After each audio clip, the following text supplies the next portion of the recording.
Starting the stream. And I guess I'll go do the quick recap of the Chronicles of Velsaria.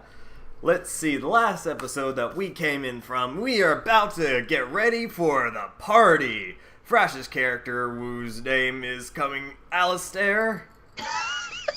Oh, good lord. Not this shit again. Anyways, Alistair's party, who you all invited us. It is Alistair's gonna kill you.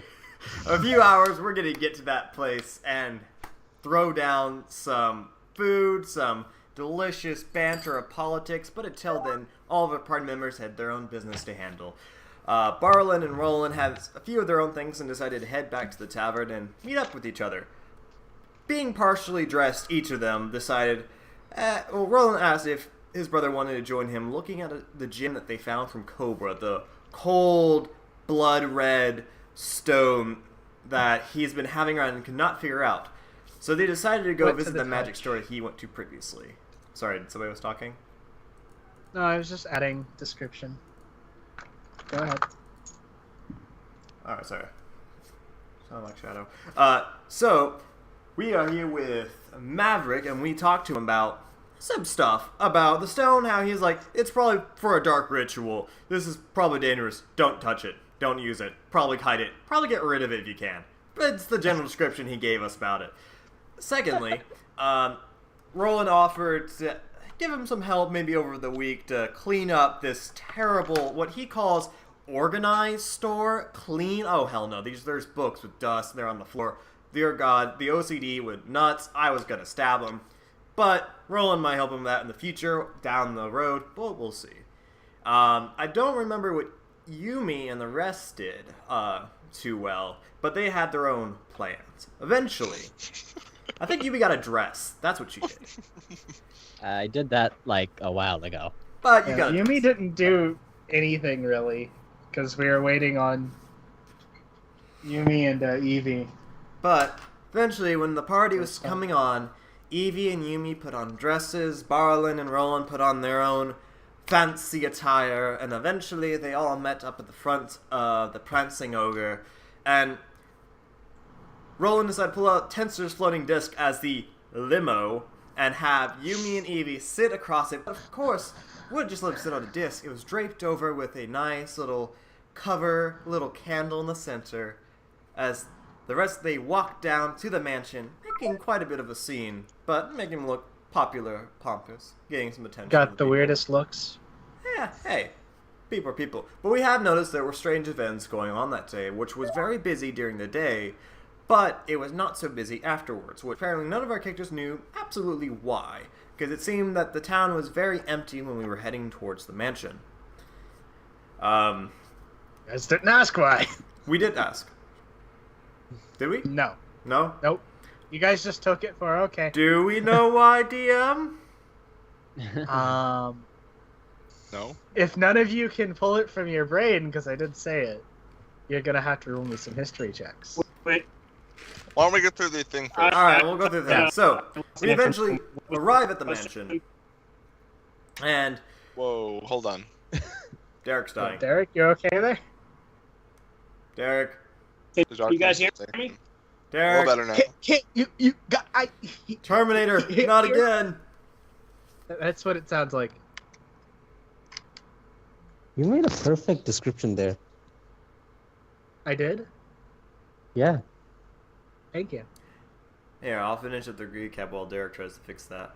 Yes. So eventually make it to the mansion and come to meet Alistair and his vassals, and we come inside and we enjoy a decent meal. Bacon meal, just complete bacon. There's nothing, just bacon. Bacon, bacon, bacon. Whether it be bacon pork, bacon salad, bacon dessert, I don't know. It was just bacon. If you imagine something with bacon, it had bacon. It had more bacon, but it was like Gordon Ramsay bacon, so it was good quality. Like Gordon Ramsay must have been in that kitchen yelling at people. You could smell the blood, sweat, and tears in the bacon, which made it ever so crispier and tasty. But Mostly tears. like that's Gordon Ramsay's bacon. That's the flavor with grease.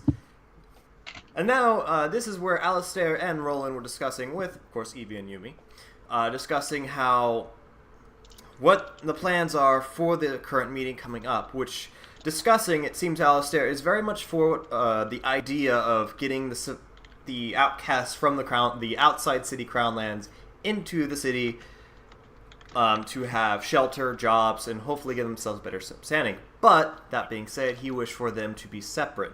Not to be together when the meeting concurred, so people don't put them together, and more like he just came to agree with the idea at the meeting. Politics and all that. It took Evie to explain it to Roland, who was it took a bit dense Raven to explain it to Alex. Roland knew. Alex did not. That's all. Roland knew. The best scores. Shut up. The best IRL stats. Shut up. I will kill you all. Magic missile. You have no power here. Magic missile. Entirely during that conversation, Yumi was feeling left out, and Evie was flirting with the servants. Occasional servant, yeah. And a little drawback, I remember now, Thrash was actually doing things. He was basically talking to his family and his fellow people so that will follow him and asking, hey, there's a chance we'll probably be leaving Narenheim and adventure. You're cool coming with, right? And most of them were like, yeah. I mean, duh. Your followers.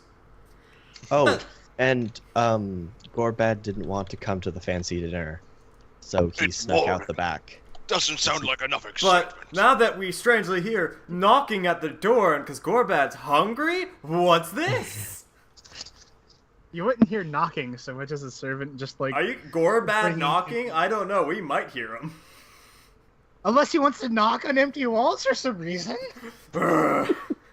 Like when you walk up to the estate, it's like a gated estate almost. Like Are you guys outdoors? No, they're inside. I didn't know if it was a gated community, so I assume it was just like it had a wall, but the gates were open at the time. Assume like almost every noble place in Narenheim is just gated. Sort of like the Whitestone. Keep the rabble out. Like similar to Exilus's house, just not as big. Yeah, not as big. Yeah, Buckingham Palace. not as big. Exilus didn't have a courtyard; he had farms for the food. Right. Well, you actually couldn't see what he had. No, we're hedges. assuming. Yes. That's what we were informed of, I think. I don't think we were All right. informed of it was actually in his I courtyard. don't know. Whatever. So, Is this is Derek Chronicles of Velsaria, session... Derek's here. good? Cool. Session something or other, I lost count. Let us delve into the world and begin. And Okay. Cheyenne, could you please take that, like, pizza plush off your face? I can't even I see c- Cheyenne. She Okay, has, that's like, a refreshing. pizza plush, like, right over her eyes. I can only see the DM. That's I the can only only see the camera DM. I can Yeah, see. Yeah, that's the Like, only I- camera that matters. It's not Roll's googly pretty eyes. screwed but up. Alright, I'm gonna turn off Discord. It's like googly eyes if googly eyes didn't Google. Okay. Yes. It is, like, the weirdest thing ever. So, DM, where do we want to start? Do you want to start with Gorbad trying to get in? Is that are you talking about the Goliath or? Oh. Sorry. Wow. Is Wait pressure? a minute. He said sack. Hold on. He's gonna get it in a second. Yeah, he said sack. Oh, he said suck. He said he asked if you wanted Gorbad trying to get it in. Never mind. Yeah, Okay, no, I get so- it. I'm just You got like, it? I Okay. got it. But, Let's Okay. play patty cake, everyone, while we wait on Prash again.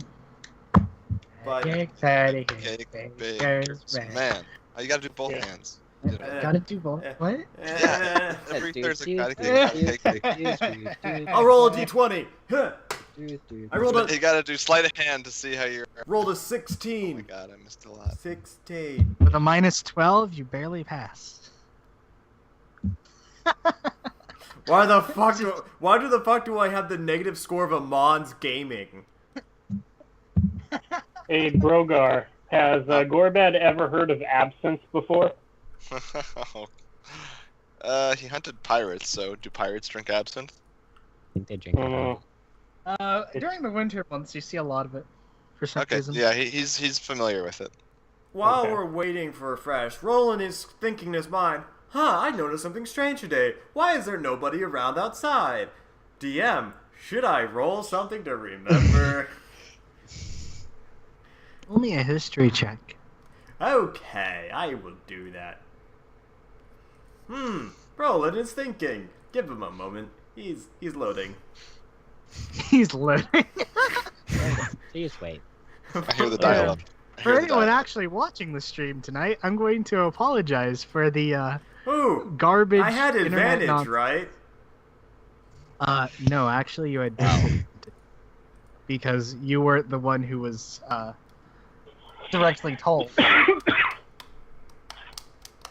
I would say whoever wants to try to figure out why there wasn't a whole lot of people out there, you can roll history. There's one person that has like a good roll on it though, so. But I'll let you all try, because it was told to the group. Or some of us. Was Gorbad there? I think I remember. No, wait, that was. I remember there was a. Can I just say if I think I know what it is? 'Cause Yeah, I'm if pretty you sure think you know what it is, then yeah. there was a fight going on. Someone paid There was. attention. I think it was Iron Jaw or Iron Fist or Iron Man, something It iron. was Iron. It was Iron Hand. Iron Hand. Fist. Iron Fist. Fist. Fist. That's what it Fist. was. Alright! Yeah, he's the dude I that let remember Gorbad now. released him. There's some sort of Yeah. challenge duel fight thing. Oh shit. Oh, an honor duel. That's right. Did we Yeah. miss that because I wasn't there? Uh, Gorbad wanted to see that shit. you guys. Well, Gorbad doesn't will see it. Maybe that's what Gorbad was Gorbad doing. Maybe Gorbad snuck out to go see the fight. Yeah. I should have roleplayed that out though. That's the only thing. I mean, you weren't here, so who knows what Gorbad did? Exactly. I don't know. So. Did Gorbad go sneak out Gorbad- to see the Go fight? to the party. He was like, I don't feel so good. I don't think I should go. And they're like, I okay. think I need punches to feel better. Evie like saw Gorbad not so silently like sneaking out the back after he was asleep. Hey, to be fair, he is proficient in stealth, so he just kind of fucked up. Yeah. Well, yeah. Yeah. Yeah. He's a sneaky pirate Yeah. hunter at 450 pounds. Prash, are you here? Okay. Yep. Well, oh, he's here! Yay! Good. I'm gonna come at you like I a was about to say, bugbear. well, too bad. We'll go on without you. No, that's good. You being here saves me work, so. Alright, you guys are in Alistair's home, most of you. Gorbad, you can show up if you would like. Or you have to fight. Yeah. Keep in mind, if you're not here, it might take a little bit to bounce to you. Question: is the fight happening right now, or did I miss it? It would be happening at this like same time. So An evening event, unfortunately. How big a deal did the people make it sound like it was gonna be? Um, Like super serious? Like walking out in the business district, you see Yeah. like no one around. no one around? It's like Yeah. big fucking deal, man. All right, Gorbad is like, oh, I smell blood in the air. He's gonna head over there. Yep, And I understand. I can watch because it'll help me catch up too. Help Yeah. figure out what's Thrash going on. died. No, Oh, he's no. back! Oh, it's the clue. We have to figure out who killed him. Thrash? yeah, I'm here. I'm here. Okay. Oh, No, okay. we heard you beep out of Skype for a minute there, so it was like, oh no, he died. Let's play Clue. Alright, so those of you in Alistair's place, you have the floor. The DM totally forgot what you were talking about. It was some sort of political thing. So, Alistair. Yes. Sorry. Wrong voice. Wrong voice. It's okay, you sound like a robot. Take two, take two. Yes? Oh, sorry, I didn't mean to come on so seductively to you today. Sorry, So what about your Magister? Is he in full agreement as well to this? I know you only represent him. I don't represent him. I am but one of many nobles under him. We each have our own opinions, but the Well, Magister has his own. so is your Magister then coming to the meeting? Of course. Oh, he's actually coming to me. Okay, that's a difference from last session and this session. No, it was literally trying to be set across like that. It was just hard because everything kept blowing up. No, because, okay, pause a moment. DM, correct me if I'm Yes. wrong. If I recall, last session, when Frash Time was role-playing, his father pawned off to make him go to the meeting so he didn't have to. Yes, to represent their house, but they are only representing their house next to their magister as like an advisor. An Okay. advisor. Yes. Okay, that makes more sense to me now. Yeah, it's like the only magister being actively represented by someone else is Exilus. Okay. Mainly because you guys made him do the thing, so you and his normal people are representing him as a whole. That really changes what Roland's going to do in his downtime. Good to know. Good to know. Yes. That is... Yes. Alright, so... Roland will nod and be like, okay. By the way, delicious bacon. Ah, thank you. It's part of our family recipe. And I gotta ask, I've been so used to it. Am I tasting no alcohol in this? Yeah, That quite expected. really? Also- There have- should be no alcohol in bacon. I don't know which horrible cuisine you've been having until now, but alcohol is definitely not supposed to be in bacon. I look at Barlet. Barlin is busy trying to like hand out free samples of his absinthe. He's not paying attention. Hey, I like whisper. Wait, so we're not supposed to put alcohol in bacon? Who are you whispering that to? To you. Oh, to me?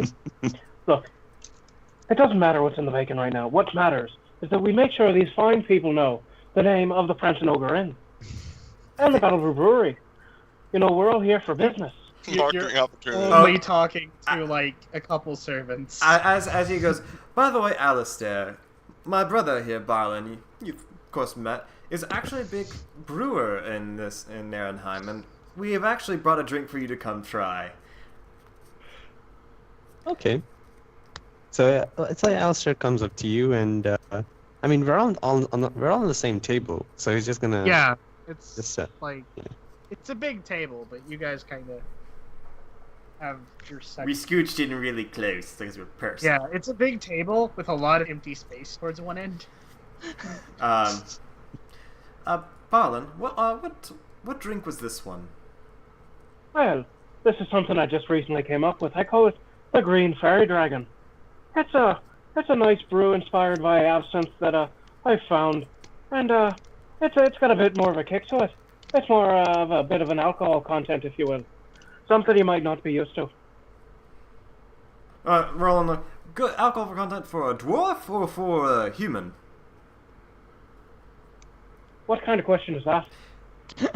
You know humans don't. They can't drink the heavy Oh. stuff. Man, Or what I we know call the what we snorkel. call normal. really And building bridges Roland, there. I will say, with your intelligence score, as you're looking around to all of your compatriots, you do realize that, wait, none of you are human. Well, Alistair, according to what I saw, I wasn't sure if he was ASMR. ASMR.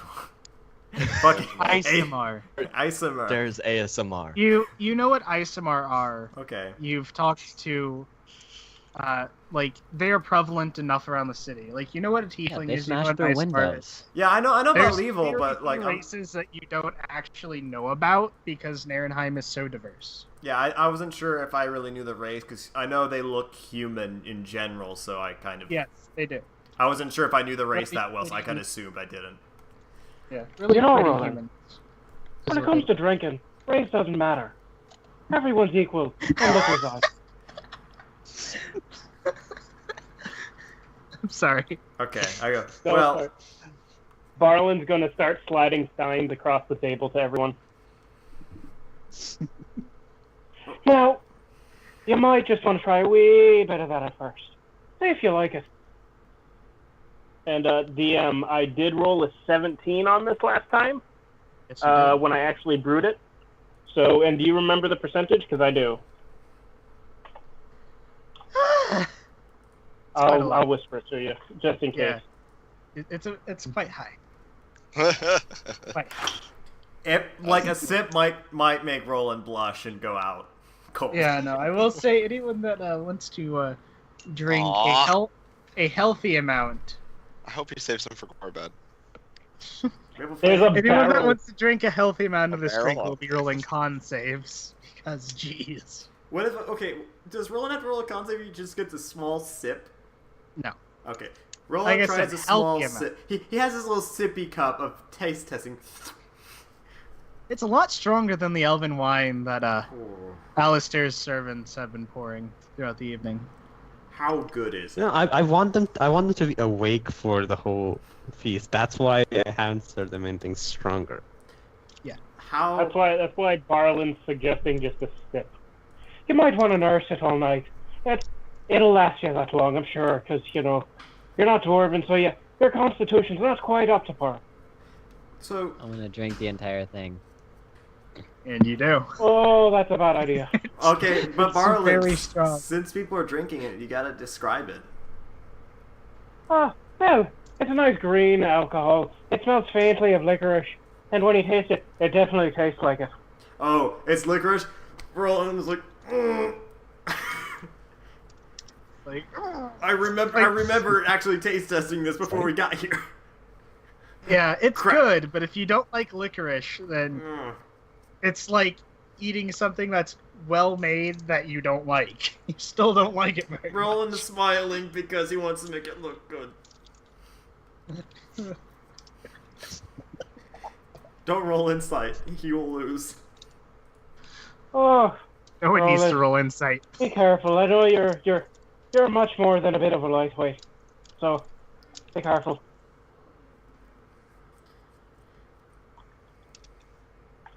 Is Evie still here? Evie? Roland grabs Evie by the shoulders. Evie! You weren't supposed to chug it. Oh, you know that you wouldn't touch her. Evie's passed out at the table, like face down in the It's bacon. them. Nah, Evie's eyes kind of look glazed over. She's too preoccupied talking with the servants that come in and out. There's not a whole lot of them at this part of the dinner. They mainly came to set it up and then kind of dispersed to leave you guys be. But every now and again, there's one, like a servant comes in to restock some food or to re-pour some wine.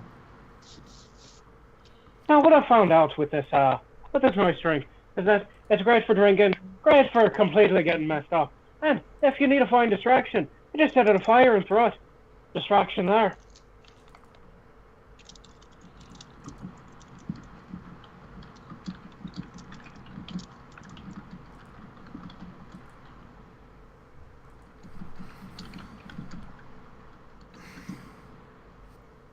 Oh, Are we having issues? we're trying Are to we? save Raven. Oh, Saving Private Raven. yeah, Okay. no, you guys can God continue. damn it, Alex.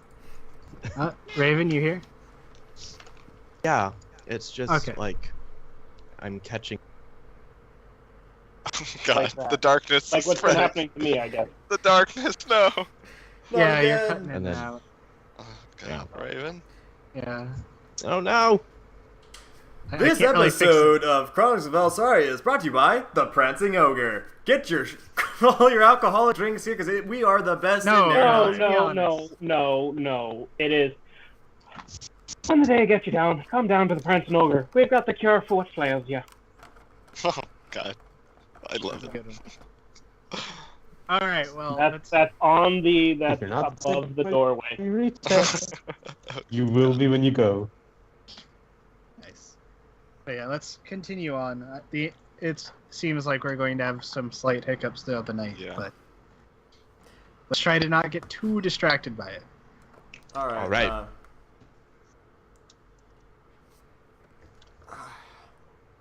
So the party's not really going yet, or whatever. It's just us at the table. Well, for the most party we're at the. The party was Party. literally just for you guys. Yeah, It's we a are the dinner party. party. It's a dinner party. Yeah. Oh, okay. It's a dinner party, get to know each other kind of deal. Like, I'll- think in that case, long table. Garland just will small. drink his absinthe with his pinky out. Oh, there you go. of course. Private dinner.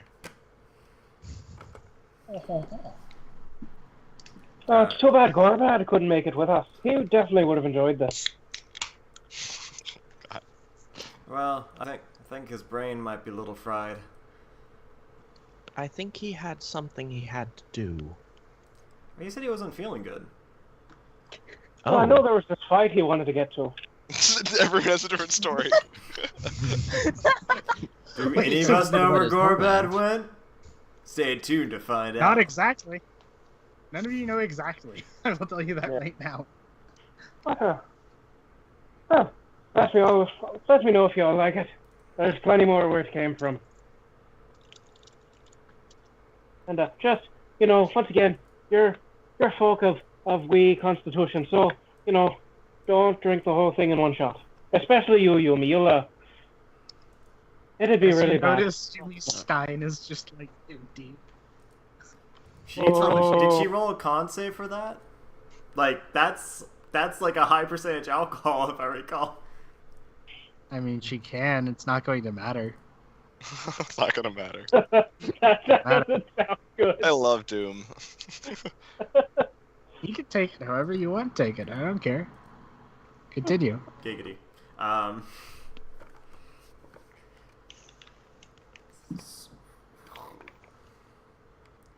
So who's drinking? Oh what? yeah, so Roland's like, Alistair, I know you've been avoiding the subject, but it has been curious to me. You kept mentioning this Fae and Hunt when we last met. What is this all about?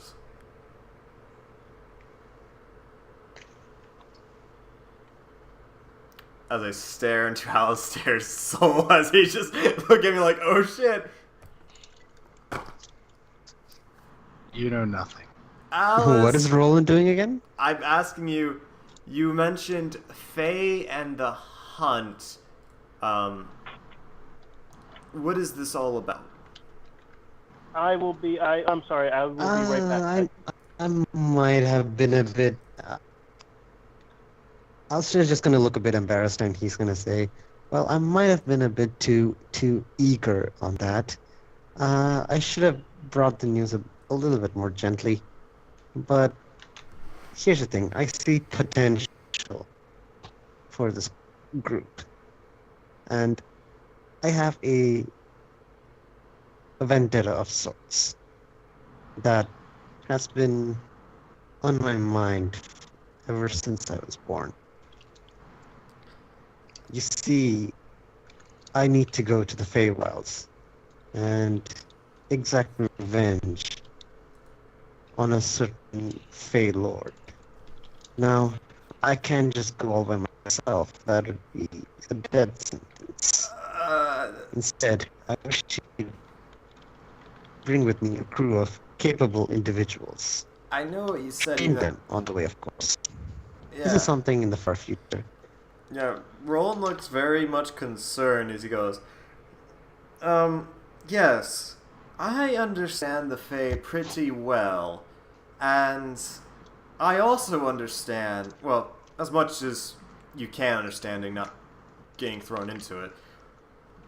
Other than that, the Fae and a Fae Lord?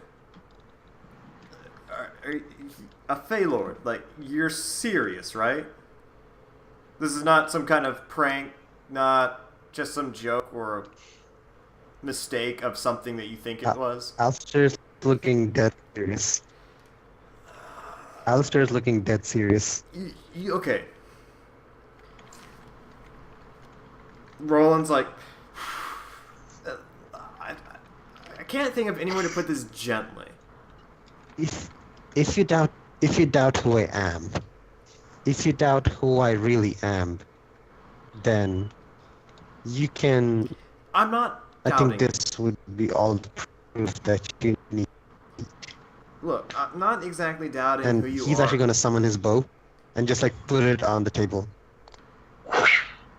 like there's a flash of green light as there normally has been. Some naturey smells emit, and his bow is there in all of its beautiful pristineness. Roland is taking detail and drawing the bow,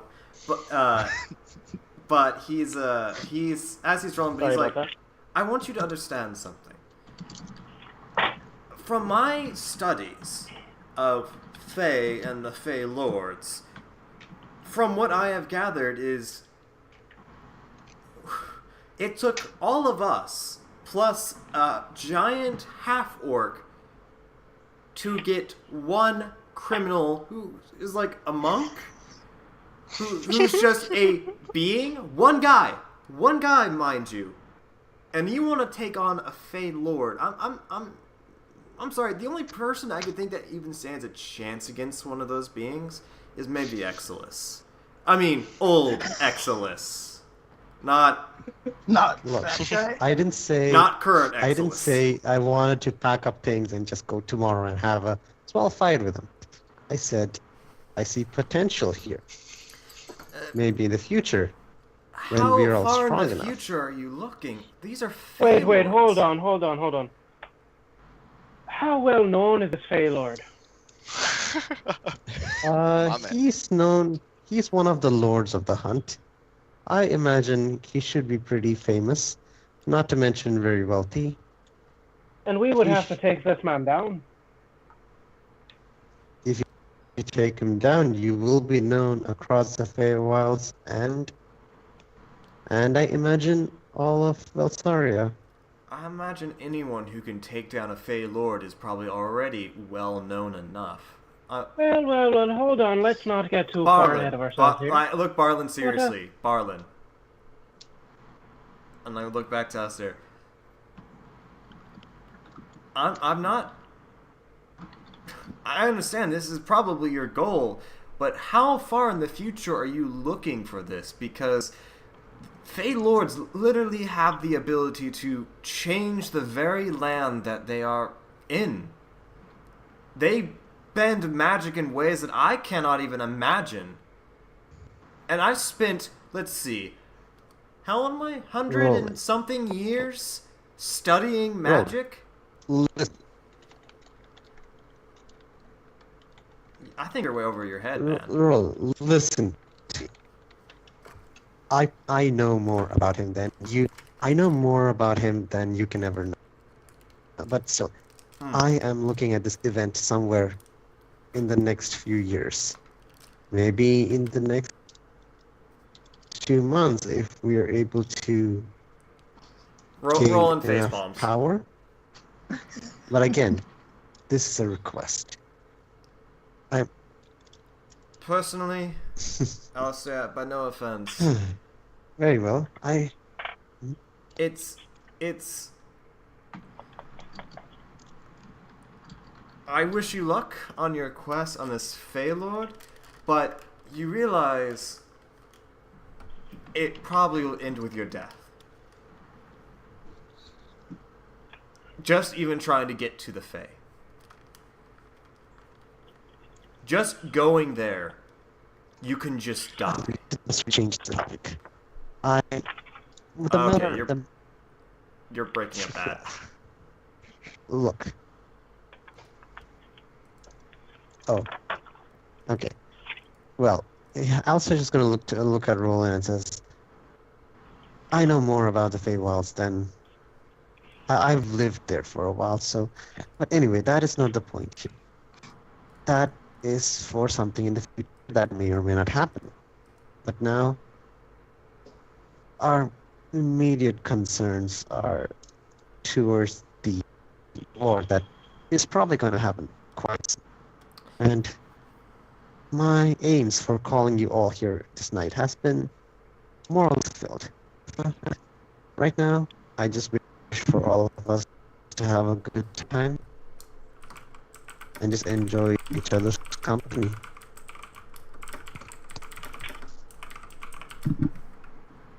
Barlin's gonna raise his stein and go, well, you know what? Here's to good friends, new friends, old friends, friends we've lost. And friends we'll make along the road. friends we've lost? Those Have seem you like fine lost folk. any friends yet?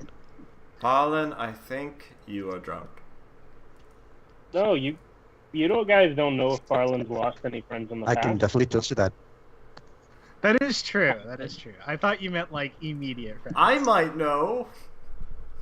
Maybe. And some of them might have lost friends as well.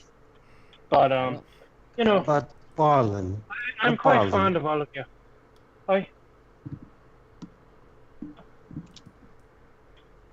Yes, Alistair. But Farland, the idea that you're out for glory and fame. Of And course. frankly, being in the city is kind of stuffy. And I'm also looking for a bit of glory as well. So maybe I can also join you in just a bit of adventuring and get a bit of name. I would hope so. You've proven What do you yourself say? invaluable. And you've got quite a fine, if anything, you've got quite a fine cook in more ways than one. Oh. You'll bring her along, right? Well, don't sell yourself short. Of course, they'll Wait my a three second, did you say retainers don't will sell be myself going short? with me. Is that some kind of racist dwarf joke?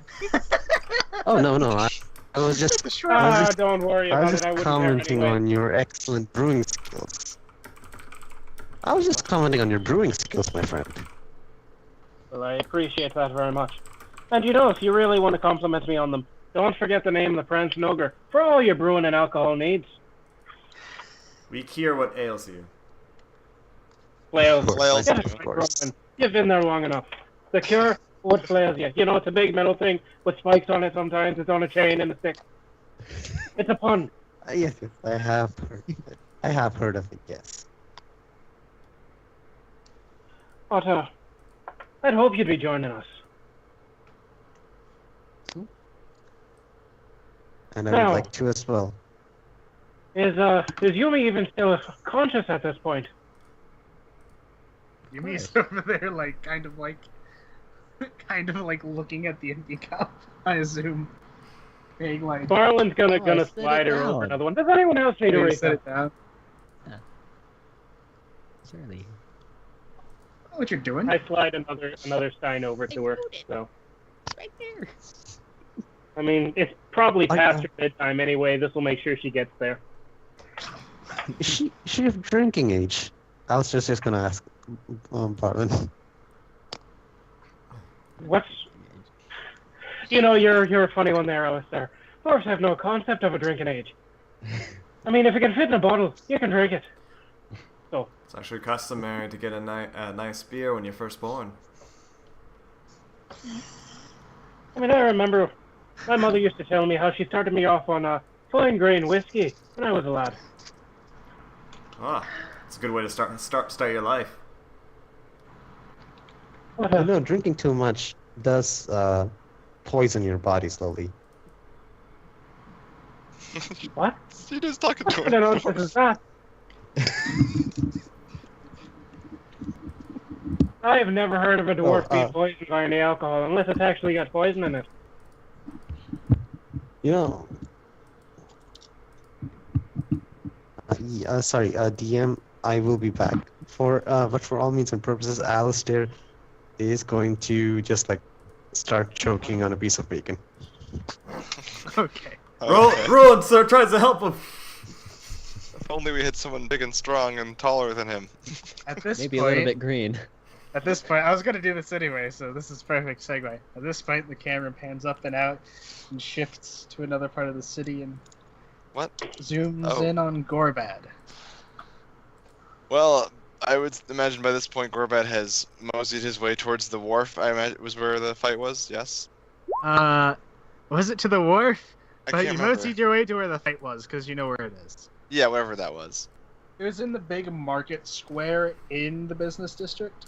Okay. Okay. And it's like packed with people. Like people are on top of buildings.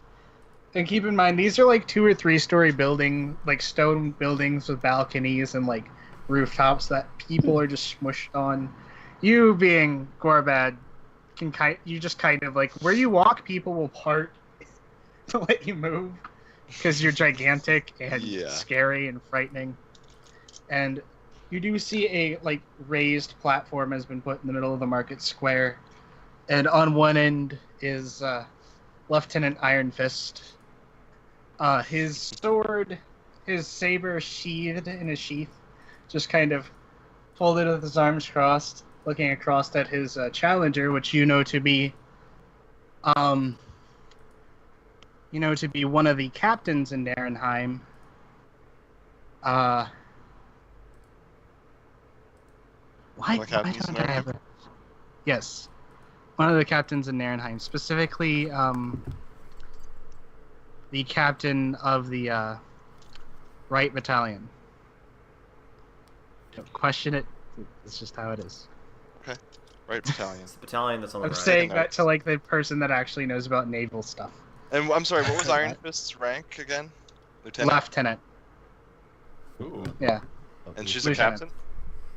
And the person he is facing is a captain, which does rank Is significantly it a woman? higher. I don't know if you described It's them not as. No. significantly higher. Okay. It's Okay, a thanks. it's a older gentleman. He has his saber drawn and at the ready, and as they've kind of, you figure at this point, you've been around Narenheim enough to know some of the customs of dueling at least, Yeah. where typically they walk up to each other, bow, turn, walk, and then turn. Mm-hmm. And it seems like they've already done that. Yeah, they're already in the mix of it. Shut up. Okay. Shut up, Cheyenne. And yes, they are. I'm not telling you to shut up, Ilgar. What else? Like a Okay. cutlass that's straight. Is what I'm saying. A rapier? No, It's like still a slashing saber. straight. It's still technically a saber. Yeah. That's what I'm getting The at. fencing, Anyways, it's the fencing term for the fighting style. Anyway. and So they've it's- already done that, and Yeah. it seems that Iron Fist is taking his opponent not very seriously, considering his arms are folded and he has his sword in his sheath, and he's just kind of like. And at this point, he just says, "Well, are we starting, or are you just going to sit there with your sword out all day?" Oh Just standing there, man. Alright. cocky as ever, on one side. It's like, Captain kind of looks at him and is like, "Are you being serious? You do realize this is a duel to the death," as he is like traipsing across this stage, very deliberate in his steps, Yeah. like eyeing Iron Fist with like determination and kind of being cautious as he's approaching. And Iron Fist is like, "Yeah, it's to the death, and so far you would have died 17 times against someone with a pistol in his hand." Just standing there. And at that point, the captain, like, the look on his face drops to, like, in actual rage, and he just charges across with his sword, swinging it up and down, and in one motion, Iron Fist raises his hand and catches the blade with his fingers. Oh shit. With his right hand, and he's just like... Is it his Iron Iron Fist?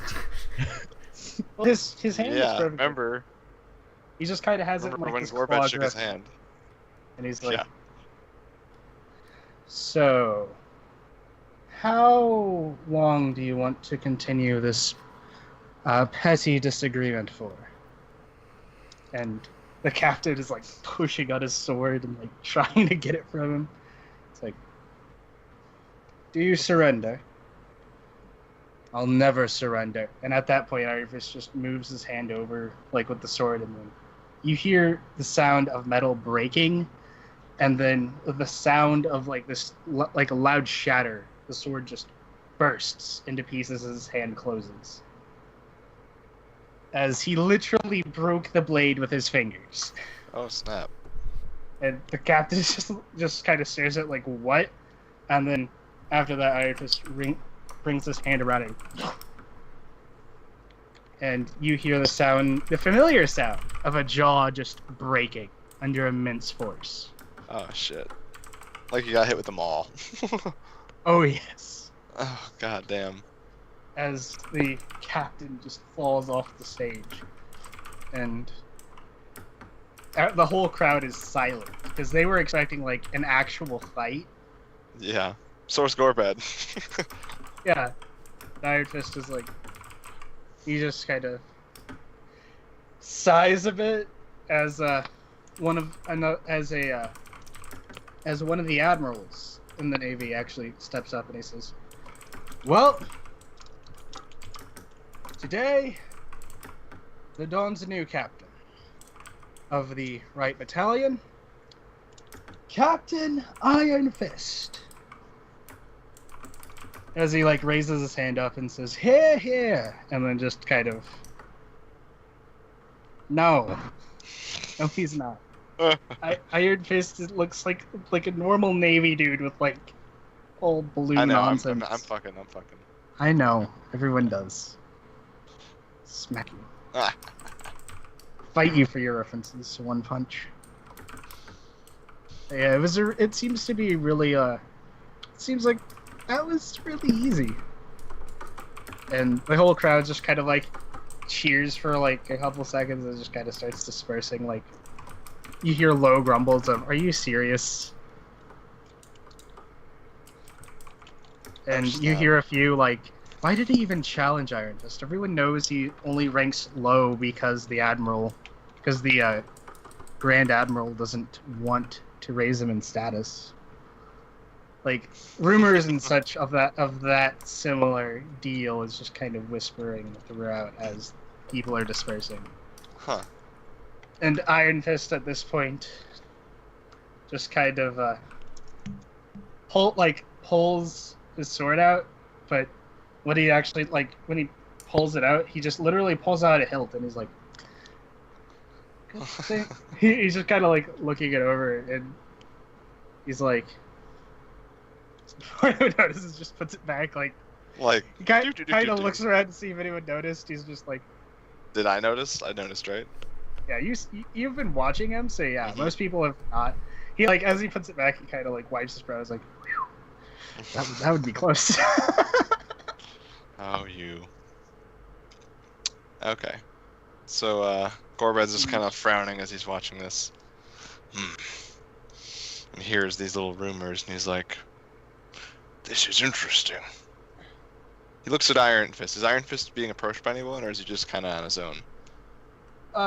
He's just kind of on his own. Like, he's kind of stepped down from the stage a bit and kind of leaned up against it, keeping his eyes on people as they're leaving. You know, him and a lot of the other, Navy folk and town guard kind of have that general sense of awareness. But as people are scattering, more of them are scattering out. Okay. Gorbad's gonna... Sorry, go ahead. Yeah, no, you're good. So Gorbad's going to kind of just start approaching, and obviously the sea of people will part around the giant green monstrosity. Oh, yes. And he's going to approach Iron Fist, and he's just kind of hands on his hips, nodding his head, damn, really impressed. And he's like, "That was incredible, Iron Fist. Do you remember me?" Yes, I remember. You're one of those blokes that came in with the Cobra guy, yeah? Yes. And Kind of. you released me from prison after the incident at the Flounder. That's right. Because You're the scratches lad his that leveled the flounders. He claps your shoulder. Yeah, and I'm sure it actually knocks my shoulder down a bit. Oh, Yeah. This guy's hand hurts. Actually kind of brings you a bit to his level a bit with that. Yeah. And Gorbad's gonna nod and say, "Ah, that was me." And he says, "You would make a fine pirate hunter. Why do you stay if you're still a lieutenant?"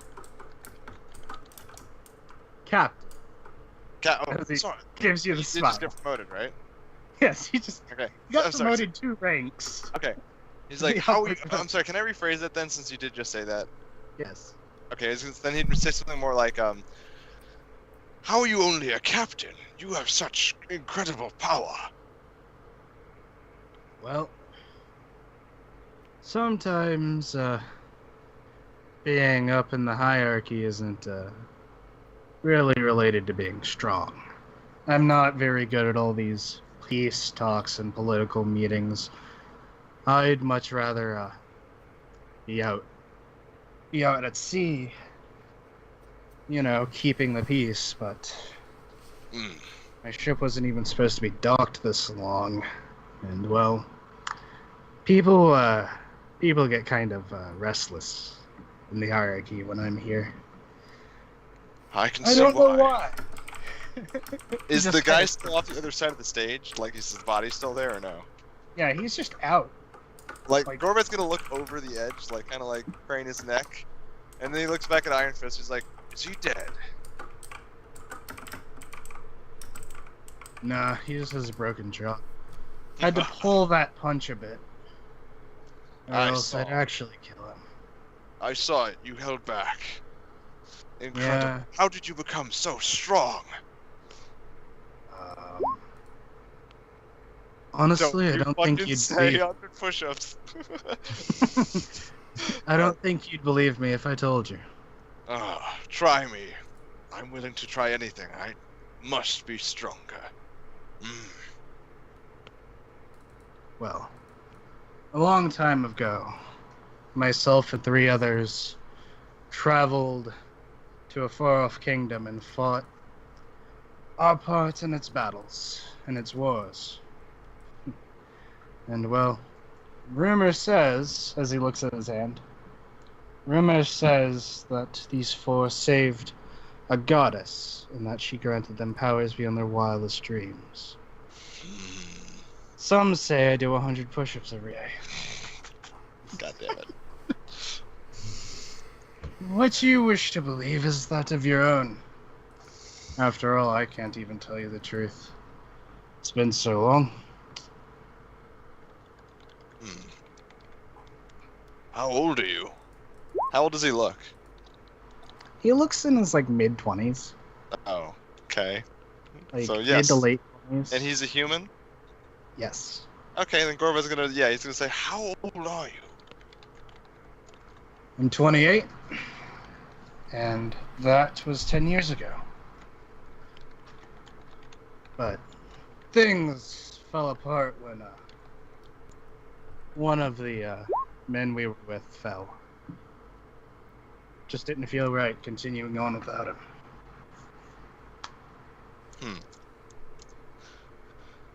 So, you just stay here then, fighting your way on the seas for justice.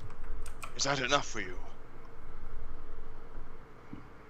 Honestly, to tell you the truth, I came here because, well, even back then I heard that there'd be some wars fighting over here, and I'm just kind of keeping the seas fit for normal people until the political situation here boils over.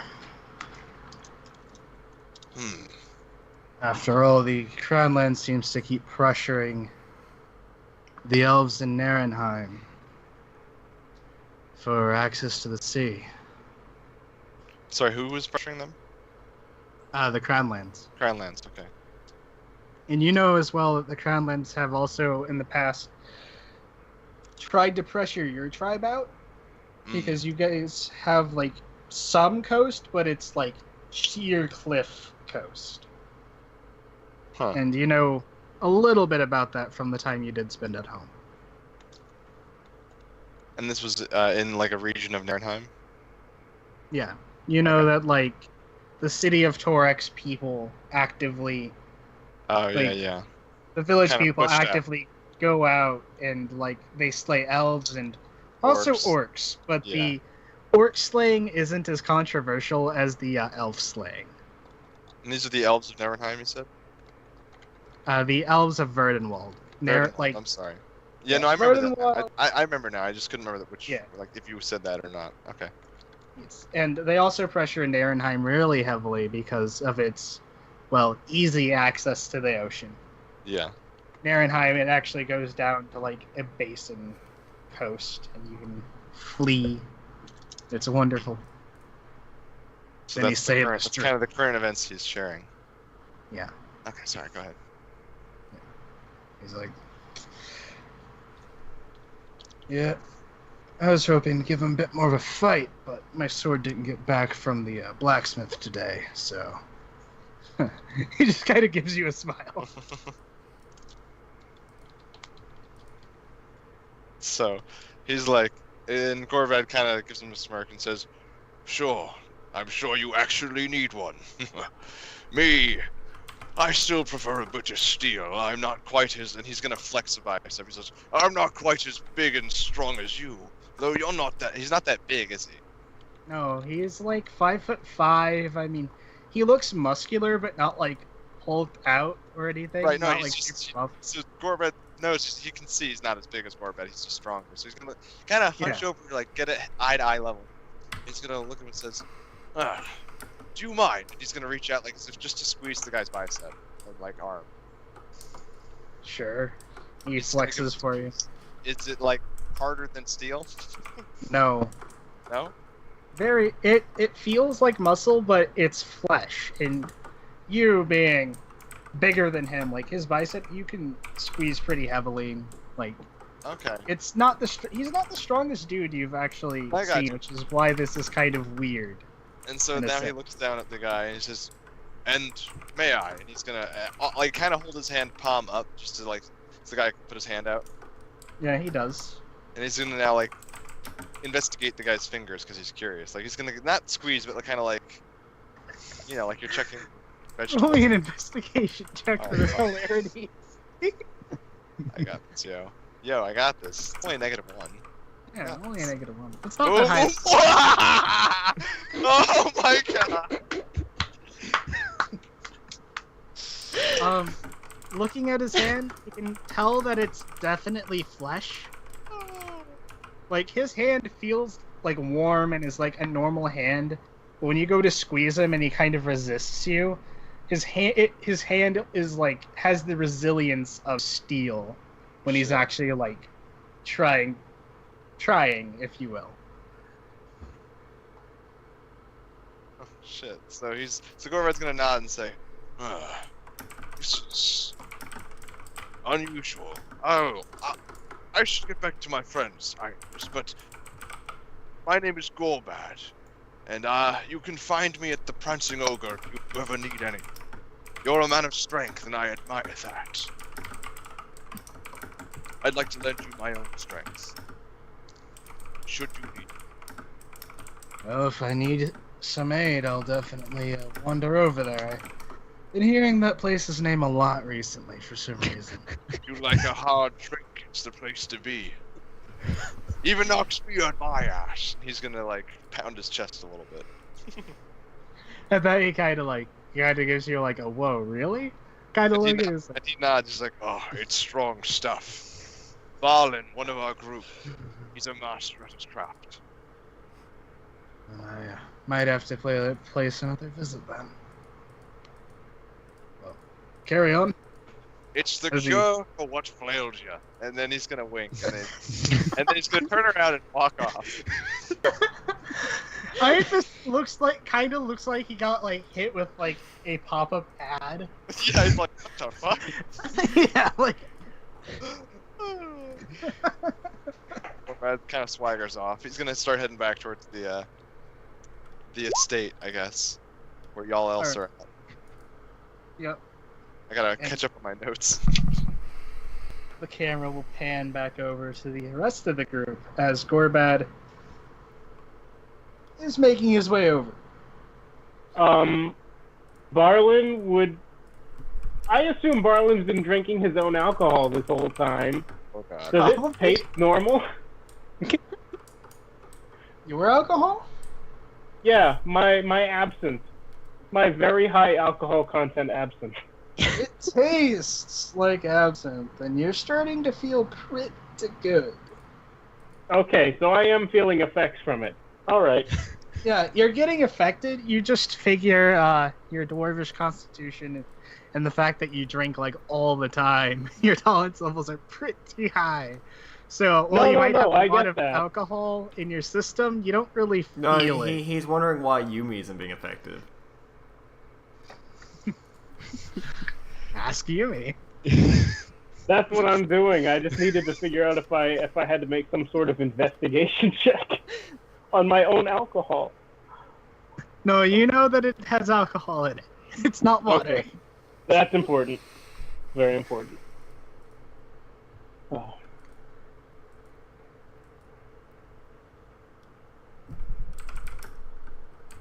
Floor is all yours. Hi, people.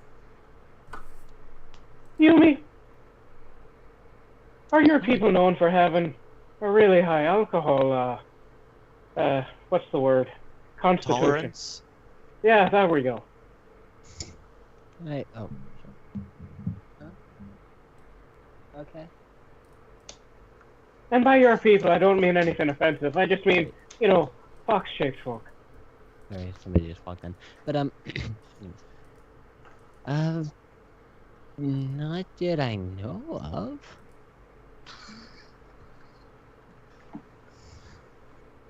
I'm gonna hand her a fourth stein of alcohol. God, you're trying to kill the thing. She looks like she's unaffected still, correct? Yumi looks perfectly fine. Like, not tipsy at all, not blacked out, just sober. I mean, For her. if Marlon wasn't what I know. watching her drink this alcohol, he would have assumed that he just forgot to hand it to her. All right. Well, I just hand her the fourth stein, and I'm just staring at her, like daring her to drink it silently. Like, let's see what happens. Yeah. Drink it. Yeah.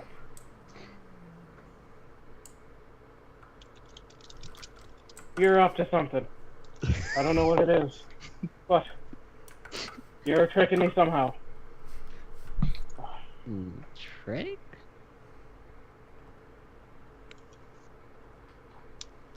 If you want, I mean, you could pour something. I'll drink half of it. You can see for yourself. I'm not doing anything to it. No, I can still smell it from here. It's quite potent. I'm pretty sure it hasn't been changed in any way. You're just, I don't know whether or not to be really happy for you or sad. I mean, you can drink a hell of a lot of alcohol, but you in no way seem to be feeling it. So, that might be unfortunate. Well, didn't Just you like My notice? condolences. She tends to sober up really quickly. I just like the taste. Well, at least I've got that going for it. It's got a good taste. Just, I don't know. Just let me know if you start feeling it. This is interesting.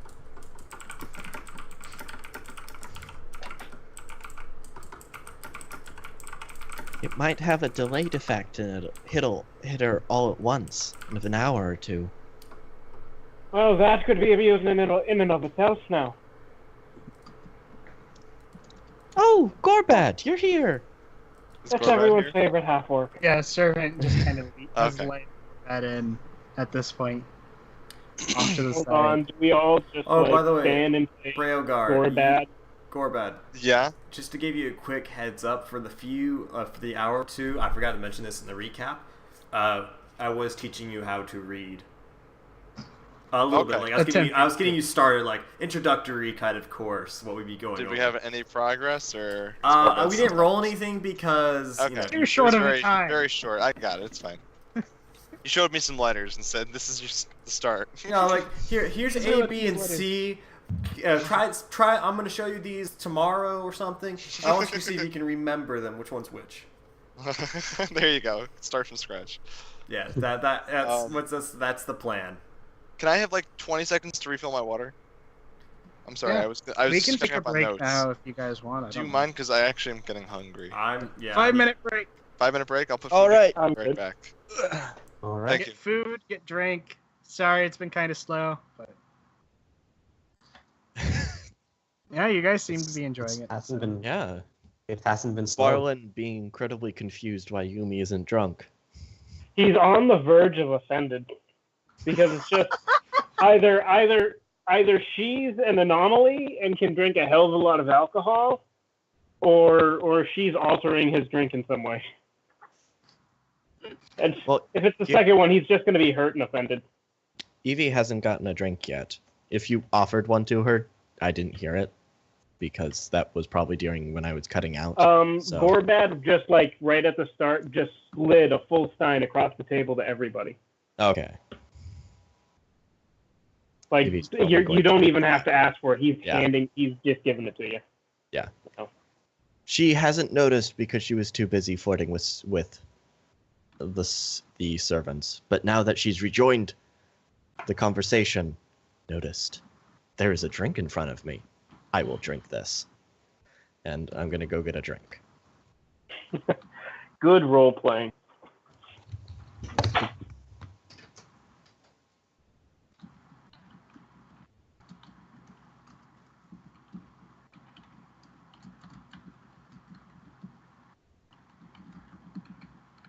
Time to get some soda.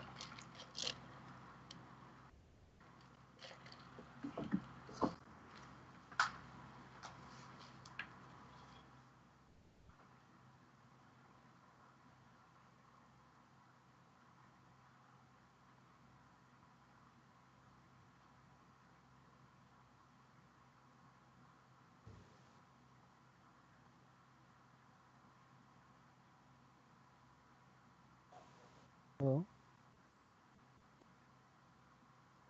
Wait, what happened?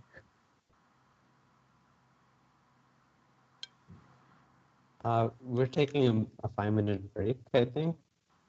Oh, okay.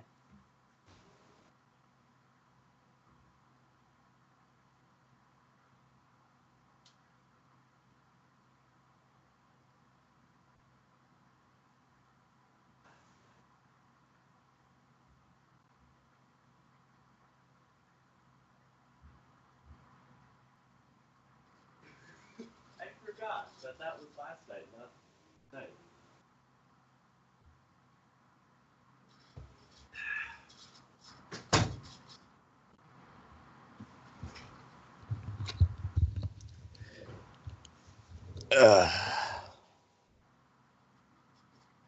Dum dum dum da da da da da dee doo da da dum dum dum da da dee doo dee dee dee doo doo da da da da da da da da da da da.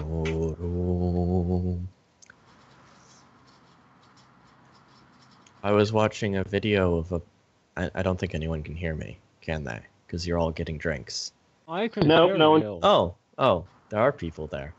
Okay. Nope, still here. I was watching a video where a bunch of Chinese children were reenacting the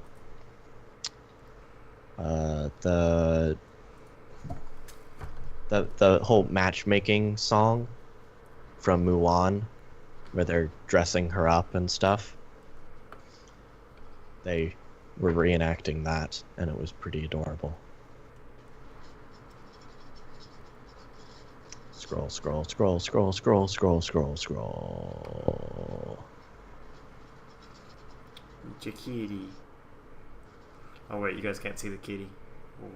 Nope. You know, there's a pretty good video called "I'm Gonna Make a Mon Out of You," a Pokemon parody of the "I'm Going to Make a Man Out of You" song. From Oh, I've Mulan. seen it. Oh. When you said that, I thought you said, I'm going to make a mon out of you. And I thought it was you were making a joke about making one of us into a mon. Well, great. Are we gonna make Roland a divination? I'm going to wizard? make a mon out of you. Oh wow. Hi, boy. You missed the cat quest. Make a mon out of you. Can I give you reverse inspiration? No. I don't think Like, I'm actually allowed to do that, unfortunately. No.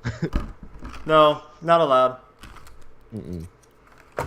You're only the Although, DM. giving Hey, a you're the point of DM. exhaustion would You're the basically... DM. You decide what happens here. 1 point of exhaustion is basically, like, would give a similar effect. Except it'd be a constant effect. Well, wouldn't that technically be the opposite of inspiration? Yeah. But the constant. problem is inspiration's a 1 check. Yeah, so the Exhaustion is opposite would be all constant. the checks. But the opposite of a 1 check would be all checks. Uh, No, I won't give you disadvantage on a roll unless you really deserve it. Trust me. I'm not that rude, I promise. But if I think you really deserve it, I'll be that rude, darn it. Yes, Cheyenne, I see you have a pizza plus and some pizza. Don't get them confused now. oh, why is it furry? You know, you should be sharing some of that pizza. Be I still polite. can't see anyone's cameras. I would, refresh, but I'm streaming. Fireless So. is one. Refreshing won't help. I've done it like 12 times. I think if we all joined a different game and joined back to this one, it might fix it. But Well, in all of the games I've been in recently, the cameras on Roll20 have been shit. well, here's the thing. Yeah. Here's what I've noticed. It works at the start as long as no one refreshes. As no one refreshes or has to leave, they work fine. But the moment somebody has to leave and everyone starts refreshing, it just goes. Hua! Exactly. It makes that exact noise. Yeah. So it's Except for when Cheyenne does it. Cheyenne does it and it's perfectly fine. no, because she still can't see the rest of us. Yeah, but normally when you guys refresh, I can't see you for a while. But then it eventually pops back up. You can see me, can't you? Yes. You can probably see everyone, but no one. No. No. I don't see Derek or Raven because they got on video later. I would have to refresh to see if I can get them to pull up. But Yeah, if I I saw Derek. refresh, I might not come back. I saw Derek for a little bit, and then he just Yeah, I did too. Yeah, exactly. He's not on video, but it's a little black box. Because it's pretending you're on video and you're not. It's weird. Same with Raven. Oh, that is a pretty winter dress. Well, what's happening? Also, my Roll20 thinks I'm broadcasting video, even when I'm not. Yeah. It'll have the webcam picture up, even if I have it selected to not broadcast video. Roll20 is just kind of broken recently with Yeah. webcams. Yeah. No, they updated their webcam system, whatever they use to do the webcams, and I don't think it's worked out very well. No, they need to iron out the kinks. Yeah, they really need to whip the kinks out of us. But hey, at least you can broadcast video only. Yes, That is true. that is true. I really like that feature. Because Roll20 audio is garbage. But at what cost? But at what cost? Click. The cost of 1,000 empires, my friend. Yeah, I kind of forgot how to do Iron Fist voice, so I just started doing this. Hey, I'm a bit more gruff and deeper than normal. Ah, yeah, exactly. My hair invites you into the castle. Go about your turn. Sorry. Attention, duelists! Attention, duelists. Roll call. Hello. My hair is here. In America. Hello. Wait. In America! Wrong voice. Wrong voice. That was a different character. Yakashimash, Roland is here. In America. Wait, that's Kyla. Wait. Red 5, standing by. Kaiba! A red five. Are you here? boy! You Kaiba boy! You're Derek- here! Guys, is Derek Welcome to alive? my island! Okay, you're here. Cool. I can't tell because everyone's talking at once. All right, so if we're all Ocean here, says yes. we're all here. Would you like to go back to the game? I really shouldn't do that. Of course, darling. Of course, darling. So enter Gorbad, and he Gorbad, does have a stage shirt right. on. He does have a shirt on. Whoa. Oh, he Whoa, has a guys, shirt. guys, he has a shirt on. He isn't just wearing a tie It looks and no a shirt. little too tight in some places. No, he doesn't have a tie. He has like This is as formal as Gorbad. a bit of cloth that he kind of made into a makeshift ascot, but it's not like formal at all. It's just like literally probably a handkerchief that he had. He tried. Tried. He There's- did I the mean, best if he he's- could with what he if he- had. There's a bit of a If stain he's on gonna it. come to the manor, everybody's going to silently judge him. Roland Gorbad- is looking at his book. He actually doesn't Gorbad- notice. He doesn't notice Gorbad. Low wisdom. Gorbad Oh. will- You, Evie is actually going to take a sip of their drink. A sip, or are you going to start A sip. drinking? Okay. A sip to start out. You're Like, nursing it. yeah, it's gonna be like a sort of sip to see, like, how is this? Sort of testing it. Tastes like alcoholic licorice. Oh. Probably going to continue sipping it. So if Evie likes licorice, then there you go. It tastes like it's well made. So Is this black licorice or red licorice? That is a I'd- poor question. Black Red. liquor. Black. black Okay. licorice. Yeah. He was like, this is tasty. Drink, drink, drink, drink, drink. So Gorbad arrives. Gorbad takes the stein and says, Balin! I did you a favor, I hope you know. And he's gonna, before he answers anything, he holds a finger up, and he just look, drinks the entire thing, Alright. if he can. Gorbad and Evie, please roll me a con save for the sake Oh of god, come on, bro. Oh my word! Wow. Oh. Evie is. Evie, that hit you like a truck. Like you drank it, you're like you're Licorice, drinking bro. it, you're like, man, this Ooh, tastes licorice. so good, and then all of a sudden it's like, whoa, there's alcohol in this. This isn't a candy drink. Oh. It was And still Gorbad, good. you're feeling kind of tipsy from that. Mm. You're a bit of a Oh. giant of a mountain, so Yeah. it's not going to affect you the way it does everyone Yeah, I got else, unfortunately. He's like, oh, Balin, I did you a favor. And he's gonna like slam the stein down. And like clap what was him up that? on the shoulder. What was he saying? And what was that? Do you remember Iron Fist, the duel? I did. Were you able I to make it? attended. I attended. It was, brief. I think that's the word I would use, is brief. Really? He's the man who signed my release before I joined your lot. And he's gonna say, he caught the man's blade with his fingers, broke it with his bare hands, and then just shattered his jaw in a single punch. Looks You're like the some- one big dwarf, then he must be some kind of man with a singular punch. I know. He kind of scratches his beard a little bit, his short little beard, and he's gonna go, but anyway, I talked to him after the fight, and I reminded him who I was, and he remembered my incident at the Flounder and was impressed. So I told him to seek us out at the Prancing Ogre if he ever needs our help. Our services will be lended. You know, Gorbad, you're the Oh. best half-orc I ever met. And I told him your name and that you'd made drinks that could even knock me out. And he was impressed. I think you'll find his face around here soon enough. And he's a captain now. He's a captain now, just got promoted 2 ranks. When he says captain, Roland opens up back to his table of contents, hits a page, writes something, goes back to what he was doing. Need to keep up to date on this.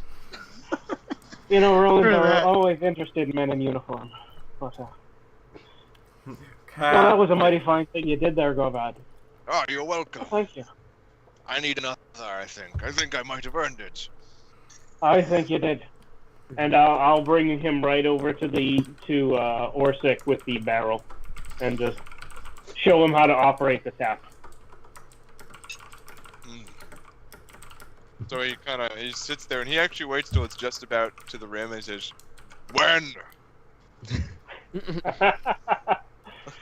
Oh. And then he's gonna just like carefully lift it because he doesn't want to spill a drop, and he goes, and then once it's down, he just look. Want me to roll another one? Of course. Ah! It's strong stuff, but you're not gonna let some licorice tasting drink beat you down. Nary a flinch. Nary a flinch. You know, Gorbad, Alistair What? over here, he's got a fantastic idea. What's that? Something about Oh. taking down a Fey Lord at some point down the road. Feylord. And you see Gorbad looks very excited. I've heard the power of them.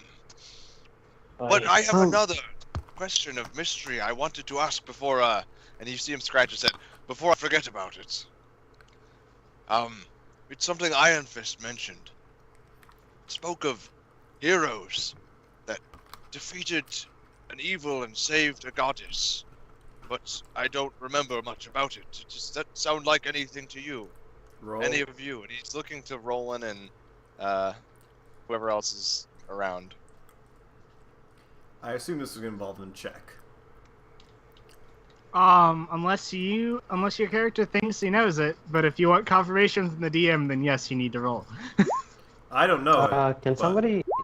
Can I attempt to? I'm know looking at what my book. This is. Yeah, I'll roll off your sheet for you, Prash, since I know Thank your you. internet will kind of die. Yes. 20's not bad Man. for me. 20 not bad. Not bad. Does anyone else want to try their hand at this? I mean, look at my roll. Evie's I too know. drunk. Evie's too He's drunk. too drunk. Gotcha. Roland's I looking at did the just rhyme table. where everyone's drinking. Yeah, so it's Roland's not my looking fault. on table contents, books/stories, or no, books, and then there's stories. He's like looking down. Heroes. No, not. It's probably not that one. Which one's from Narenheim? This one? Nah. This one? Maybe. Yeah, you have a bunch of like ancient elvish heroes at the top. As you go, like turn a few pages, there's a couple of humans in there. Wait, no, that's like the East Crownlands. Oh man, where is it? Roland's thinking. I have honestly written too many books then- in this book. I just You be like, remember yeah, a story? Yes.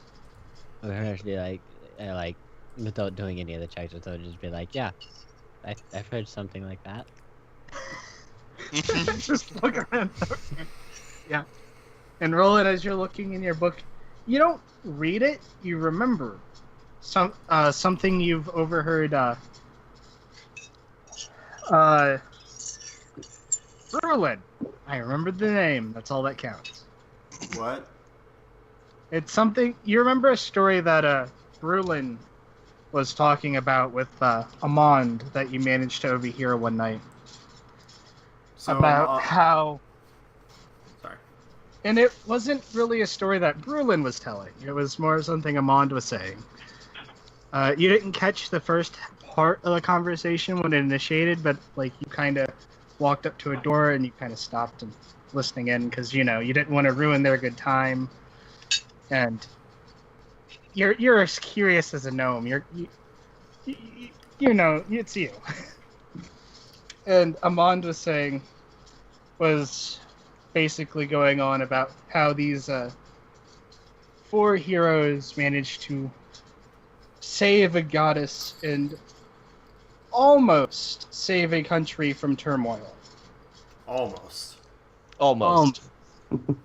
And then it petered off towards the end with Amand being, like, in Amand's mood, going more and more sour as he's like, and then, well, one of the heroes died, and that's the end of that.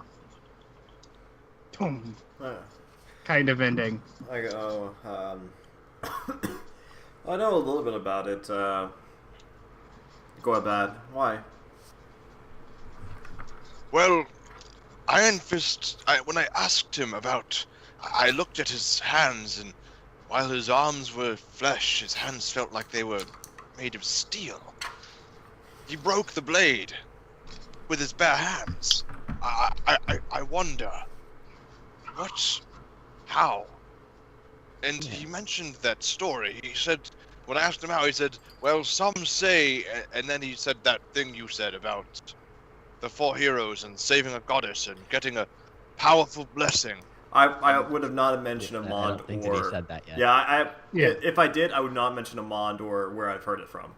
That would have been, Yeah. that been put away. But I go, somebody making their hand steel. Although, him having... Did he have a steel hand? Or it was human hand, right? It was Human flesh. Okay, he goes, well, Gorbad, if it involves a goddess, I mean, he could have maybe gotten a gift. I don't know. Everyone's like thinking to himself, I mean, a goddess could have probably have given him a gift of making his hands as strong as steel, but also could be maybe he has a spellcaster, or he is a spellcaster. I've heard of such spells capable of transforming skin or your body into much more of a harder substance, but keeping a general form. I just always feel it. despise witchcraft. He's gonna be like, it's almost like his fist is made of iron or something. Something like Evie that. I didn't- starts laughing. From like off in a corner, you hear someone on like pots and pans go, "Dun He goes, but yes, Gorbad, if he mentioned the store, maybe he was hinting at that maybe he's one of the heroes who saved the goddess and gained a gift. I would have asked for immortality, but that's just me. Immortality is such a... It's really a... Well, it's better than metal fingers. I mean, come on, from a goddess? Really, that's all you asked for? I think I mean, think about it. immortality is over. Gorbad, he can out-punch the kick out of my brother. It's a good strength. I wouldn't have said that. Hey, He's gonna look at everyone's Farland. preference. I mean, Thrash, you are... Thrash, you are- stop. Thrash, I told you, You stop running are- Terminator on Windows 96. 5! I don't care if it's 95. It's so bad it's 96. That's why no one talks. 96. It went from 95 to like 98 Microsoft Edition or some shit. I don't like that. care. No, I don't care. You're It's, breaking up so bad, it's really indistinguishable at the moment. 96 was so bad no one talks about it. That's why it's bad right now. So bad. It Windows ceased to 94. be. okay, what just Anyways. happened? You're Crash. alive again, so I'm assuming you got resurrected. Okay. Yeah, you sound good Okay. now. Yeah, you Yeah. sound better. You just have hiccups every once in a while. You're good now, though. Okay. So, But yeah, yeah, Gorbad's, I guess, well, you shared the story. Derek, you there? Yeah, I'm here. Okay. Yeah. Make sure. Make sure you I didn't think use... that question was to you, Alex. Ooh, me? Why me? Wait, what was the question? Wow. Sorry, I got So- distracted by Thrash. What was the question? Did you you share talking the about- story? Is what You shared Kroger- the I story. shared the What- story, what but I would say I would have mentioned the story and mentioned the details that the DM told me, except the details of where I got it from. Okay, that's fine. He Yeah. wasn't gonna ask. Yeah, he's just gonna be like, "Oh, I know the story." It I would. goes I kind would. of like Actually, this. I would ask. Yeah. Oh, I've heard plenty tales and I've read many books and keep quite a bit of them written down. With as much as I probably have learned and studied, you have to keep things to make sure you remember everything. You got to keep it written down, and it's just one of the stories I have here. So I'm like motioning on the table of contents.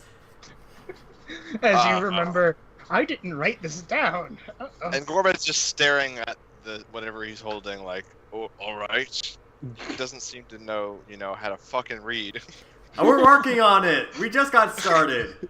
You're like Your flashing choice. through pages, and he's just staring there like blanket face. Well, like, he's replying to Frat or Alistair. Oh, so. Alistair, okay. Yeah, what did Gorbad Evie's- ask? Because I didn't hear you ask a question. No, he didn't. I thought you were still explaining it to all of us. So he's just kind of standing there in the corner, like, ugh. Oh. Uh. Okay, he goes, but yeah. There are many stories that I've come across. Yes.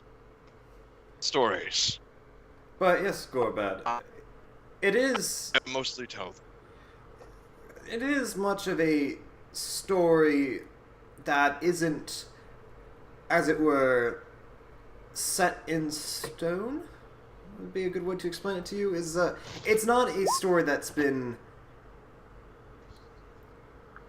proven. It's No. a rumor.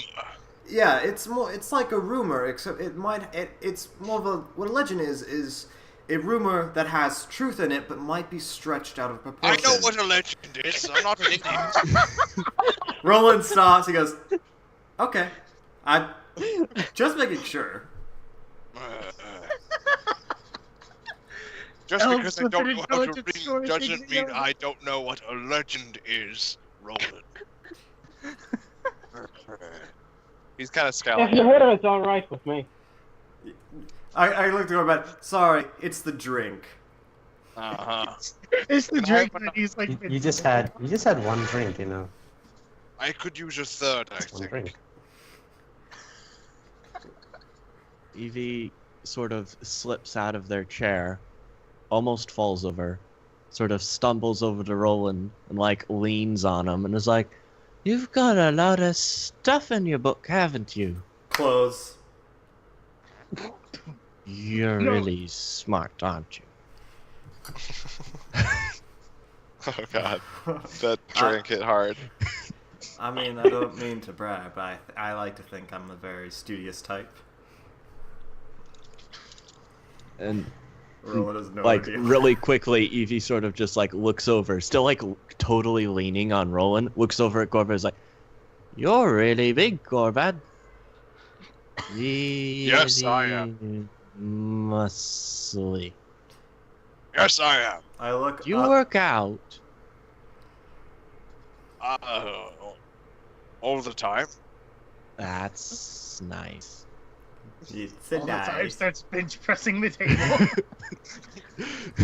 He does look at one of the benches, like one of the seating benches, and he's like thinking about it. Literal bench press. Evie, are you feeling pretty good right now? Yes, that drink was very tasty, but I'm really drunk right now. How are you? I'm doing great. Would you like to lie down?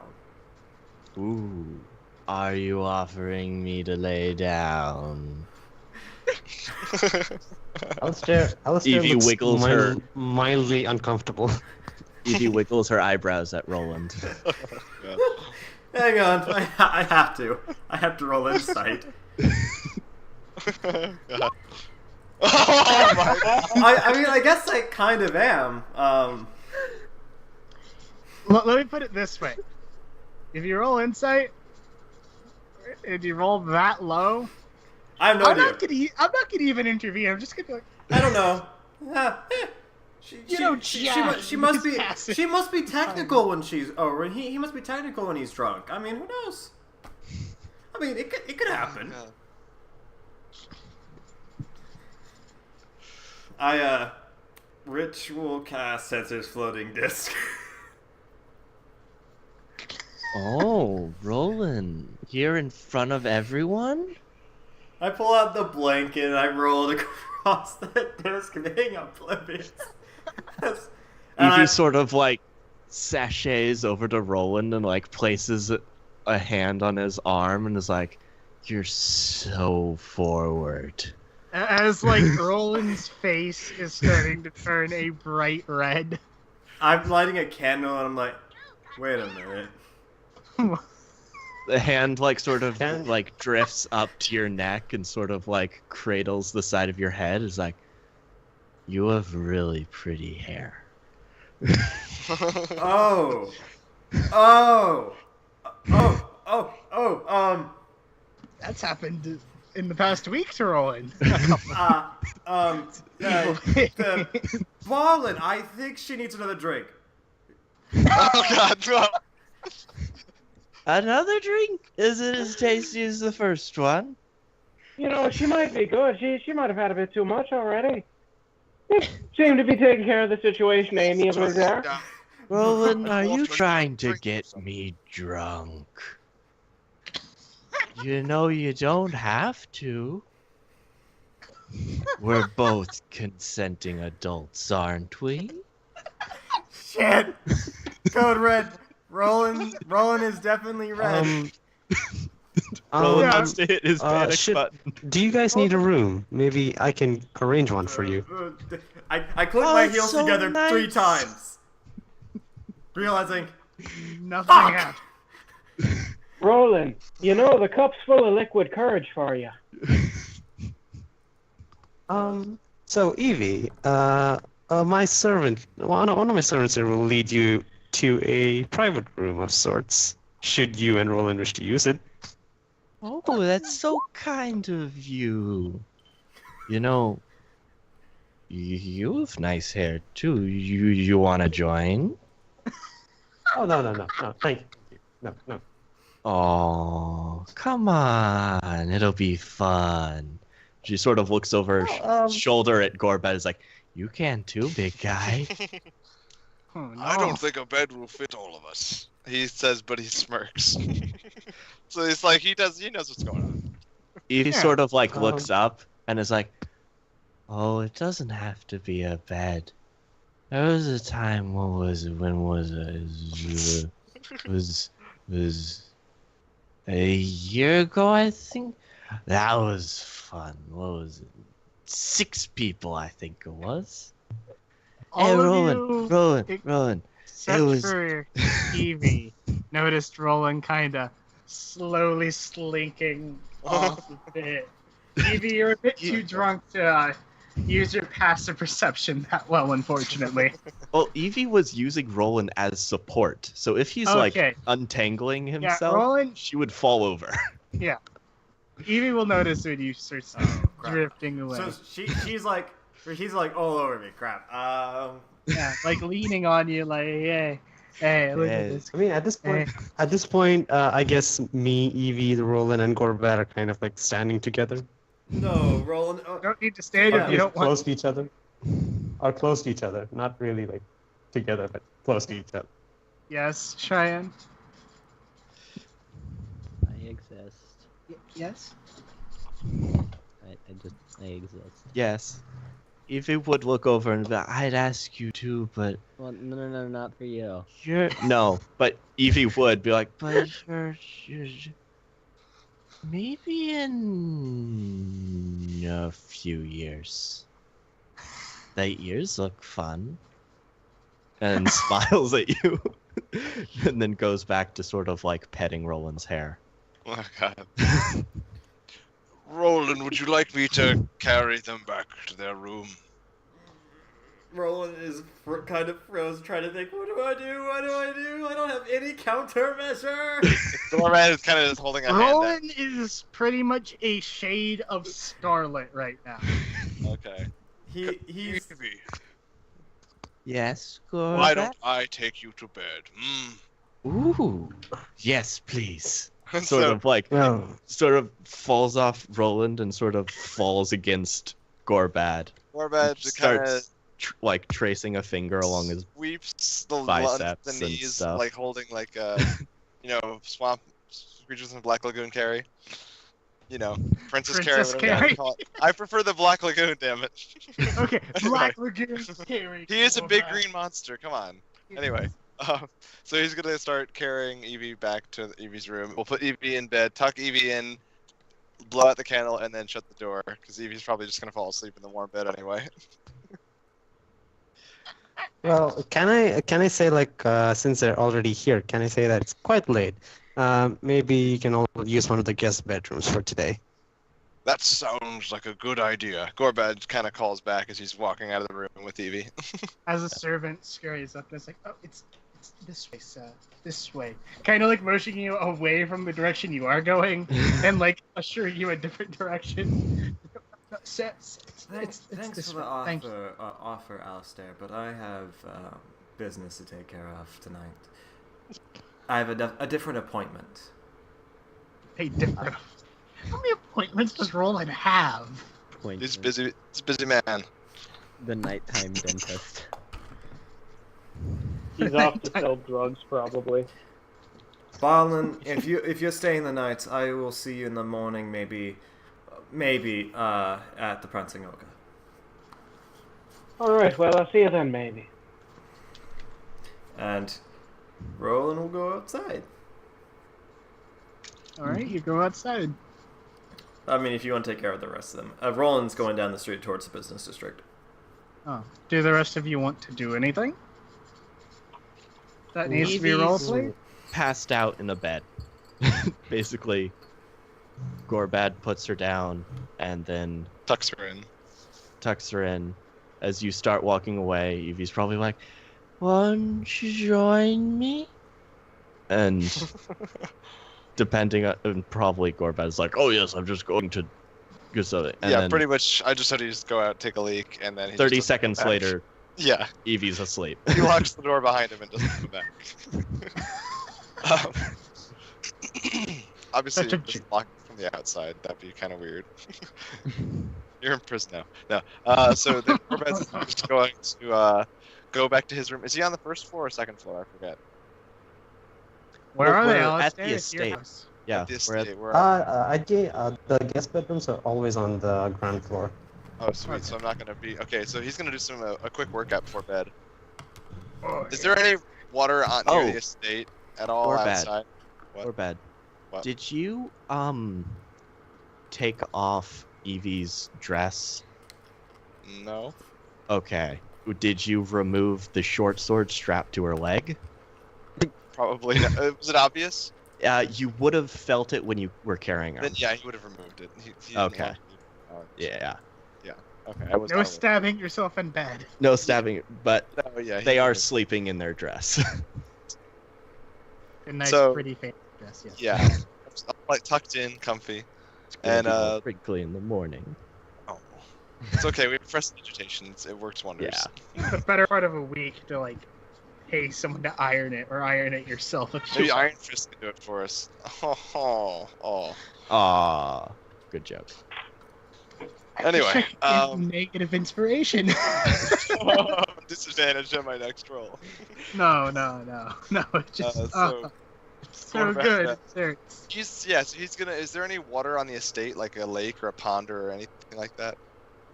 Yeah. I'd imagine like since we have like something like a large well. What? A large well. Oh well, okay. There's no like open water area for like birds or ducks or anything. DM, do we have a water area? Can I have like a small pond or something? Yeah, I mean, you can have a small pond. If your family built, like, if your family's estate was built in such a way, one of the 5 rivers that converge in, like, the center of Narenheim to form a delta also flow through the city, so the estate could be built with that running through part of it for the horses, you know. Tons of like, things. obviously with secure grading on either side, Yes, obviously. They're and a way nobles. to divert the river around them. Yeah. So I'd say we have like a small pond with ducks and some like Okay. fish. Awesome. So Gorbad's gonna do an intense workout. You know, push-ups, sit-ups. Probably go for a jog around the estate. He will go unarmed because obviously a 7.5 foot tall half-orc running around the estate armed is probably not a good idea. Gorbad, roll me a perception. Oh crap. Actually, that's not terrible. Let me see. There we go. Ugh. Alright, as you're running, you feel a twinge in your... No. As you're running around parts of the estate, eventually you're running past the stables area, and you see a familiar shape with this big, heavy thing very large thing drape across his shoulder, walking in your direction-ish. Oh shit. He's going to slow to like a quick little jog. Pause. And then he looks at her. It. Yeah. I don't know who it is. Definitely don't know who it is.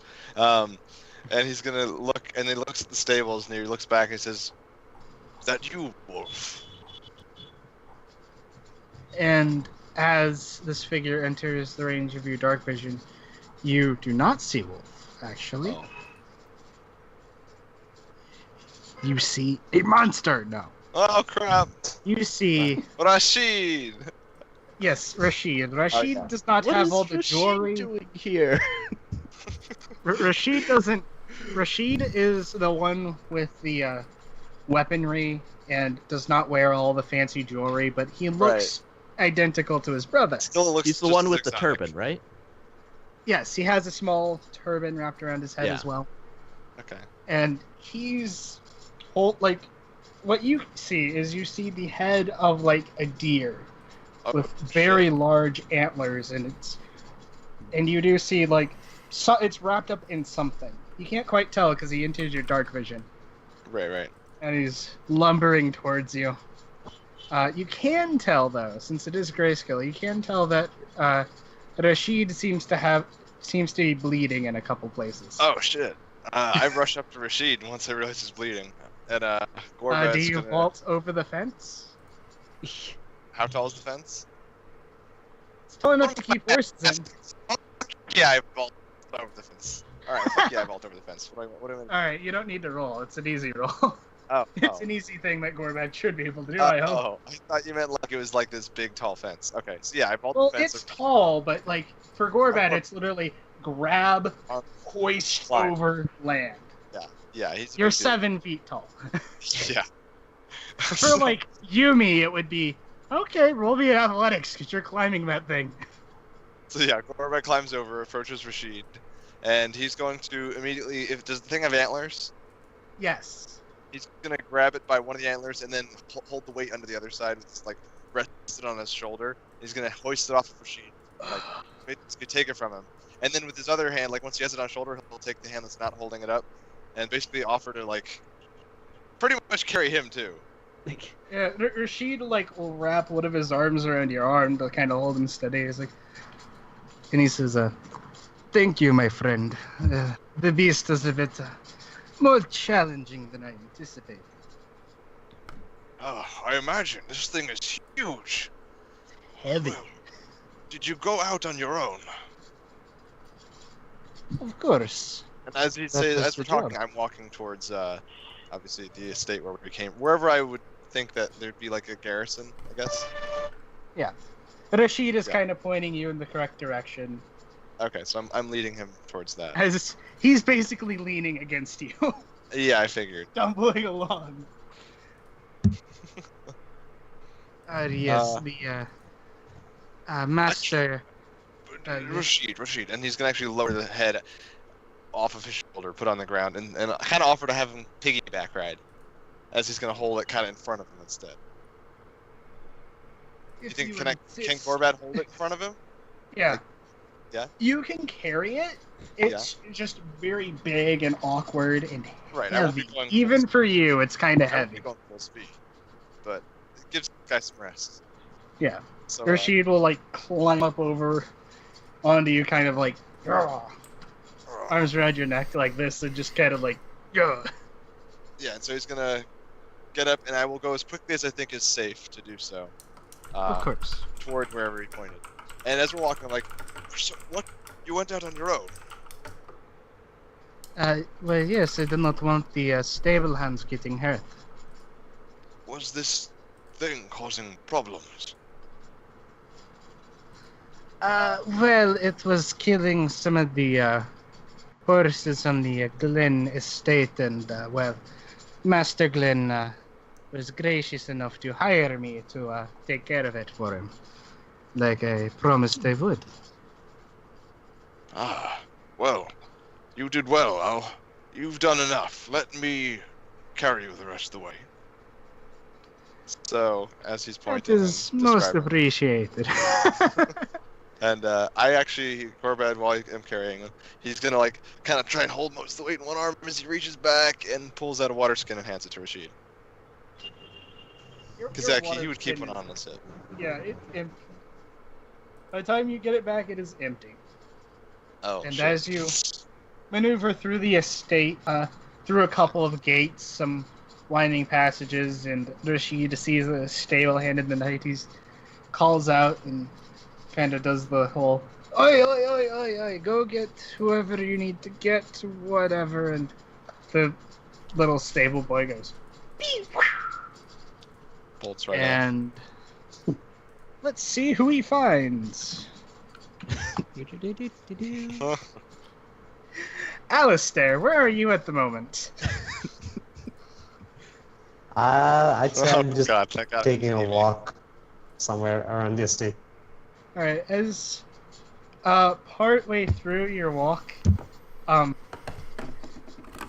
one of your servants comes bolting out of bolting from the the house of the estate towards you, like a full sprint. This guy, he looks Okay, like one I of the guys who does your cleaning late at night, as he's trying his best to run. All right. So, if he's running towards me, I just say, whoa, whoa, whoa, wait, what's going on? What's wrong?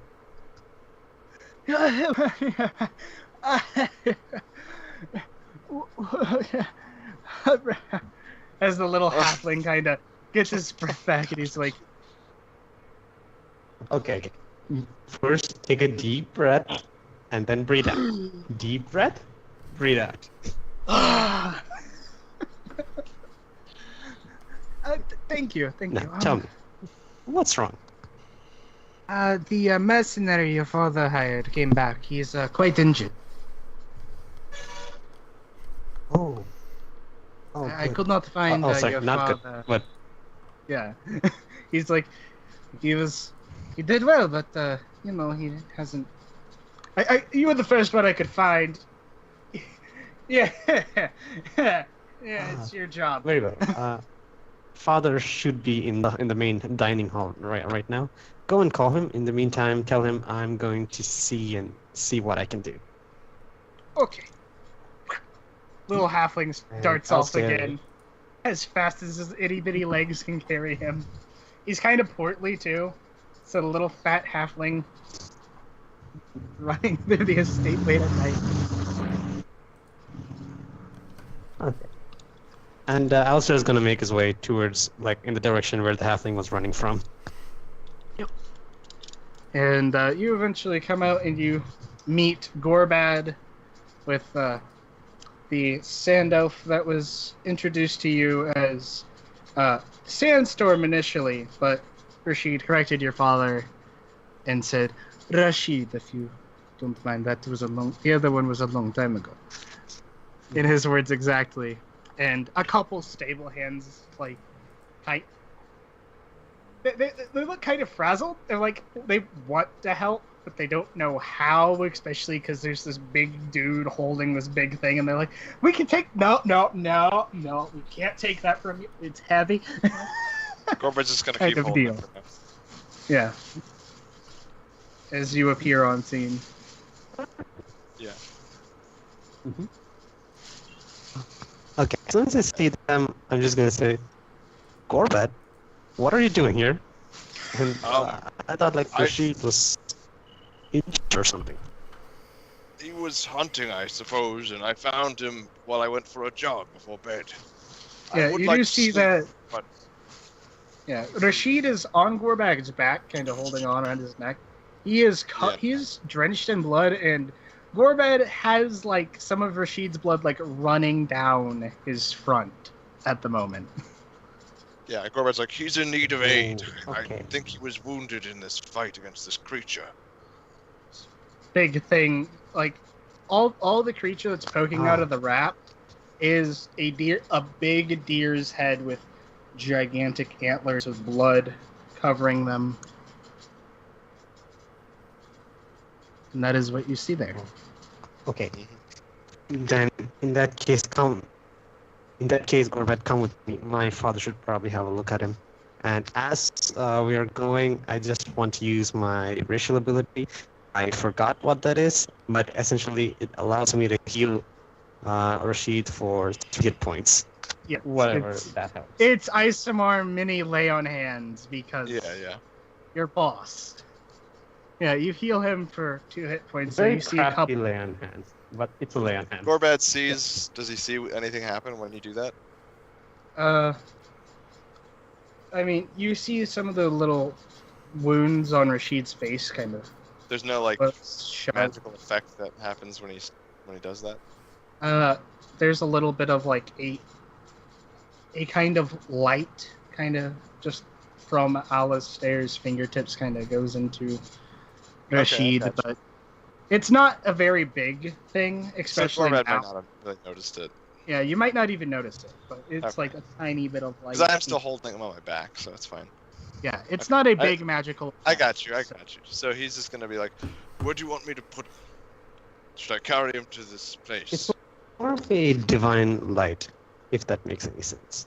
Yes, Yeah, that's I what I was trying to convey. It was horribly conveyed, though. So yeah, Gorbad's like, "Where? Lead the way. I just want to go back to sleep. I didn't mean to find any of this. Come with me into the main. Blood is time." Come with me into the. Oh, in that case, come with me to the manor.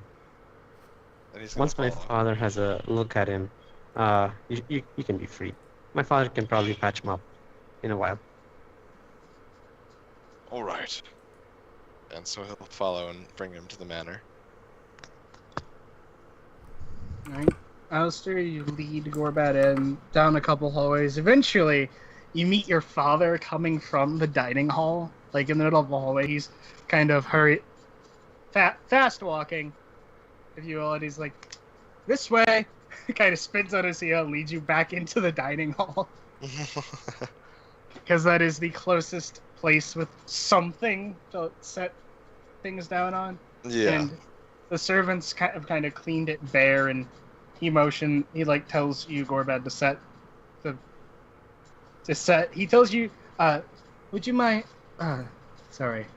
please set Sandstorm on the table and the beast as well. Yes. So yeah, he does so.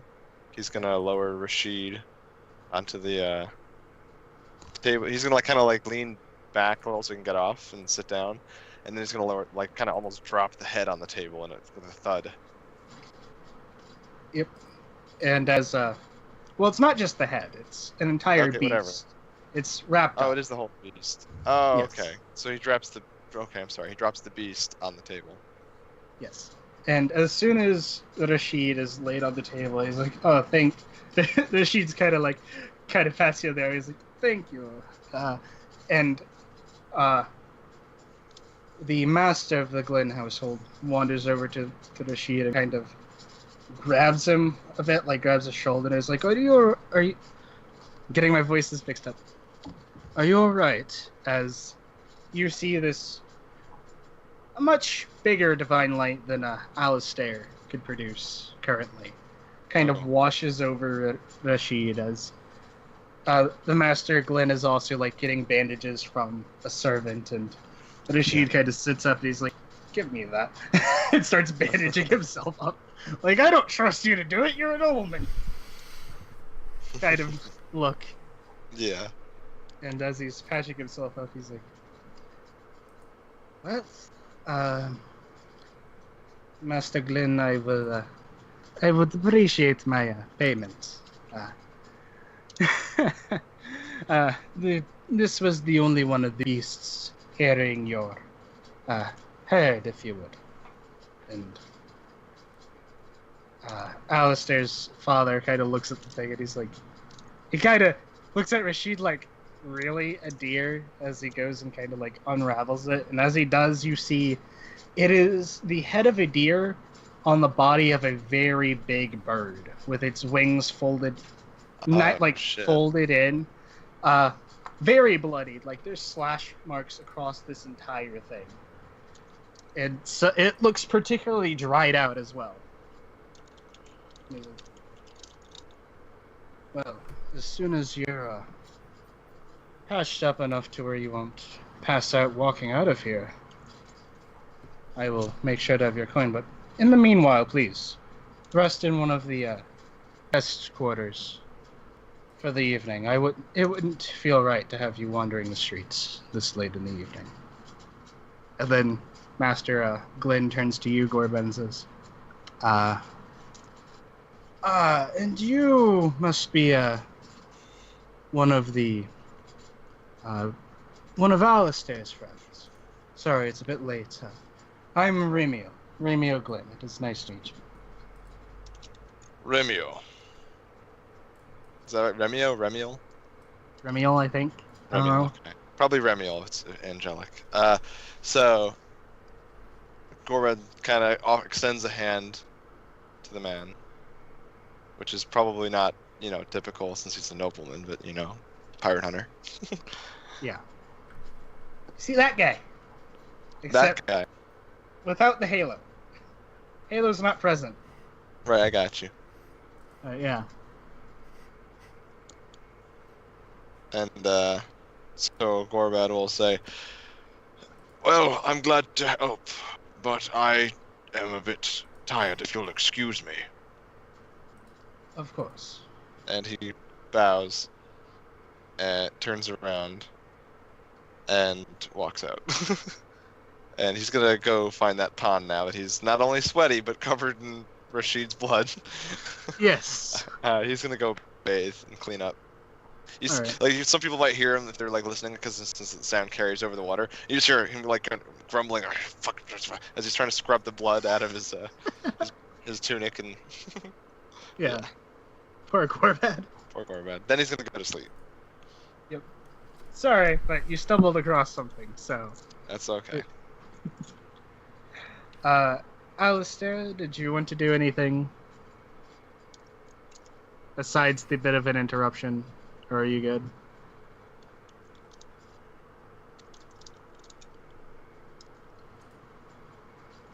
I'm taking that silence as a yes, and gonna move on. If Crash, if you have anything to do, just tell me. Did Yumi go to sleep? Cheyenne? Did Yumi want to do anything, or did you go to bed? I forget. I don't know that there's much. It's a yes or no question. I know, but I'm trying to think. 'Cause I don't know if I don't think there's really anything left to do. Okay. For the evening, yeah. I'm just trying to, because like one of you wanted to do something and trying to go down the line. Evie went to bed. Barlin, was there anything that you were wanting to do on this evening? Derek? Uh-oh. Derek. Derek? Sorry, mute. Sorry. Okay. No, Barlin would have, if everyone else is going, Barlin would make his way to bed eventually. Okay. So I'll come around to you, Roland.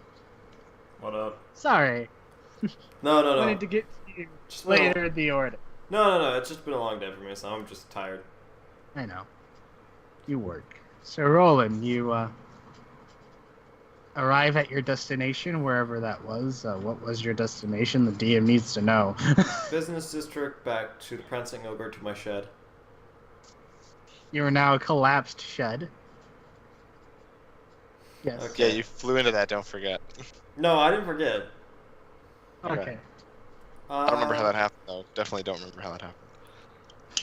How empty or how deserted does this area look?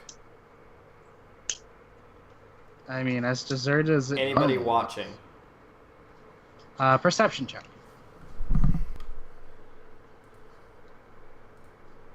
Since you're actively trying to perceive.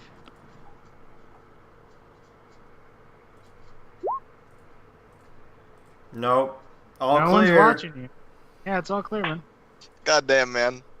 All clear. So, Roland's gonna light a few candles and safely put him in places where he won't cause a massive fire. He's smarter than that. Smart. Yes, you're definitely smart enough to do that. So I place a few candles, probably like maybe along the wall, and just to give enough general light so my dark vision kicks in. Because I don't know how lit's back here. And Yeah. I'm going to open up my book, look for the page I was working on during the party, Yes. take out my diamond, and it's starting to float between my hands as flames start to flicker out in a ball and start swirling and swirling. Now, this is your diamond, correct? Diamond. Okay. Making sure. You have lots of different little things now. I'm like, So, here goes nothing. I'm gonna make him roll for this one. Because I think it'd be fun. well, yeah. 3, You're trying out something kind of new to you. 2, yeah. Crap. One thing I don't like about this keyboard, it doesn't have a keypad. What? What? Oh. Like numbers? Yeah, I got. Number pad? Well, you definitely hit whatever you're trying to I hit. wasn't hitting, so Roland takes it and he's Uh-huh. trying to form it, and he breaks the chromatic orb in one direction, and a cone of flames leap out from him. That's Yeah, I'll allow it. he knows burning hands. Yes. That's why I'm allowing it. This is him learning it. Yes. Make- I understand what you're doing, and that's why I'm Yeah. like, yeah. Okay. I know this. Oh, And the remains of your shed that were wood are now on fire. I wasn't aiming it at the shed. No, you turn and you see a candle fell on it. Motherfucker. Okay. Those goddamn Schrodinger's candles. Realizing what's happening, he's going to cast. Hang on. Let it- I gotta see if I can do it. Cold, fire, lightning, poison, thunder. Damn it. Are you trying to do a water orb? Water something. Cold can be a water orb, I don't care. Cold Well, is either he's like gonna do the same thing and just pull out the ice or diamond. water. Really, really cold water, icy water, and he's going to try to do the same thing he did with burning hands, but try to Arcana put out check. Arcana. Arcana? Okay. Make your roll for burning water. I'm sorry, freezing water. Freezing water hands. Yeah. Roll me a d20 plus your spellcasting mod. 20. Technically, the shed should make a dex check, but Oof.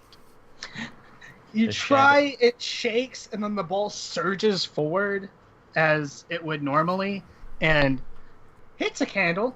Not the one that lit the shed on fire, unfortunately. You knocked a candle down over somewhere. It's out, though. Balls, it's still on fire. I will try to use Prejudicate. I think Prejudicate can snuff out small flames, just like do small bits. Because there was a flame candle, so is- it's not like this thing is blazing inferno. Yeah. And as you do that, you hear a loud as you hear the sound of thunder roll through the sky. Loud thunder cracks. For a minute, you're like, did I do that? No, I can't do that. As I'm not a druid. rain starts falling, and you think to yourself, wasn't someone talking about rain? Then you remember 3 days ago when Yumi looked at the sky when you were out and about, she did say, you know, it's not going to rain for at least 3 days. It's gotta rain now. Fine. I grabbed the candles that weren't used up. Well, it's only been like a few minutes, so they last about an hour Yeah. or two. Oh yeah, your candles aren't very used at the moment, especially since the rain kind of has put everything else out. All right, I'll grab me candles and head back inside, and it makes exhausted. And as I'm back inside and I open up my book and I write something real quick. Close it. Fire, easy. Water, not so easy. I'm like, okay. That's all I'm doing tonight. I'm going to go back to my room. I'm going to write a few things in my book, which will take about an hour, and then I'll go to bed. Okay. At this point, so this will be downtime. So, and Gorbad, what does Gorbad want to do during his downtime up until the night before the noble meeting? Because that is when. How much downtime do we have? You have about 4 to 5 days. Oh shit. Yeah. There's a reason why I'm not going to let you roleplay out. Please, God. Like that. You know, I am roleplay the whole week? No. Oh. F off out. Okay, so for about 4 days, 4 or 5 days, Gorbad's gonna he's gonna stay by the wharf a lot. He's actually gonna go, like, talk to any sailors he can find that look like they were veterans, and try and learn what he can about dragon turtles. Alright. Roll me a depending on how you're asking them, either a persuasion, deception, intimidation, whichever one's your Okay, best. so let me describe a little more then. So if you were to approach them, he'd be kind of, he has a bad reputation around these parts. Yes. He's kind of a big guy, big man on campus. So when he approaches them, he kind of is given like, tell me what you know about dragon turtles. Roll me an intimidation check. You're interviewing a large portion. This Give is him to see advantage. what percentage of the Okay. portion. Okay. And so, a couple of them, you do that, and they're like, they like a lot of the older guys with like missing eyes and like peg legs, kind of look at you and are like, kind of give you a bit of a once over, just kind of laugh at you and just turn their back to you, or say saw it off. One of them says a couple of racial slurs at you, know. Yeah. But a couple of the guys you go up and say, hey, these are more guys you've had a bit more interaction with, and they're like, well, 30 years ago, you get a lot of those stories, but you hear that there have been a few encounters of them at sea. Some off to the north, some to the far south, some to places you haven't even heard of. And it kind of head scratches, but you pick up that they're like the dragon, like one man just says, well, those myths about all those old flying beasties. This is like one of them, except it's like a turtle and lives in the water. Sinks ships for treasure. One of the men says, yeah, it breathed hot water and killed one of the old captains here in Narenheim a couple 100 years ago. One really old elven sailor tells you a story about how he met one 500 years ago, and and he'll tell you that dragon turtles are he says, they're about as old as time itself, I would say.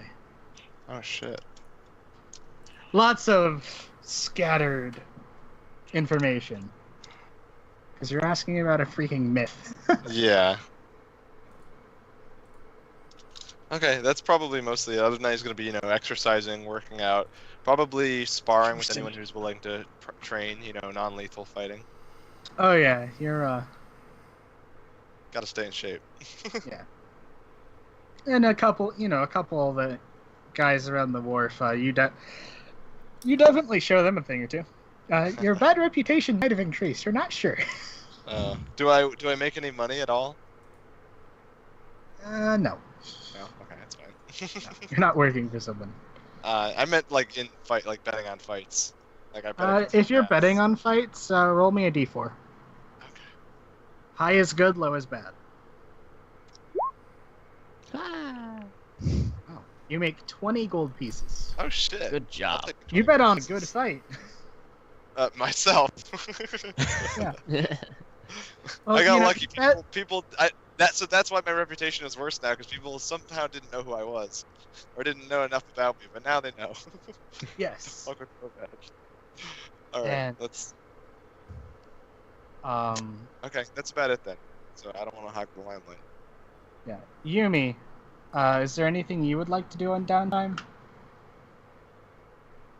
well, I think we're probably for a while gonna be obviously doing the normal fun stuff, sort of like playing with fire and all that sort of stuff. And then I think at some point we will perfect the art of bacon cooking.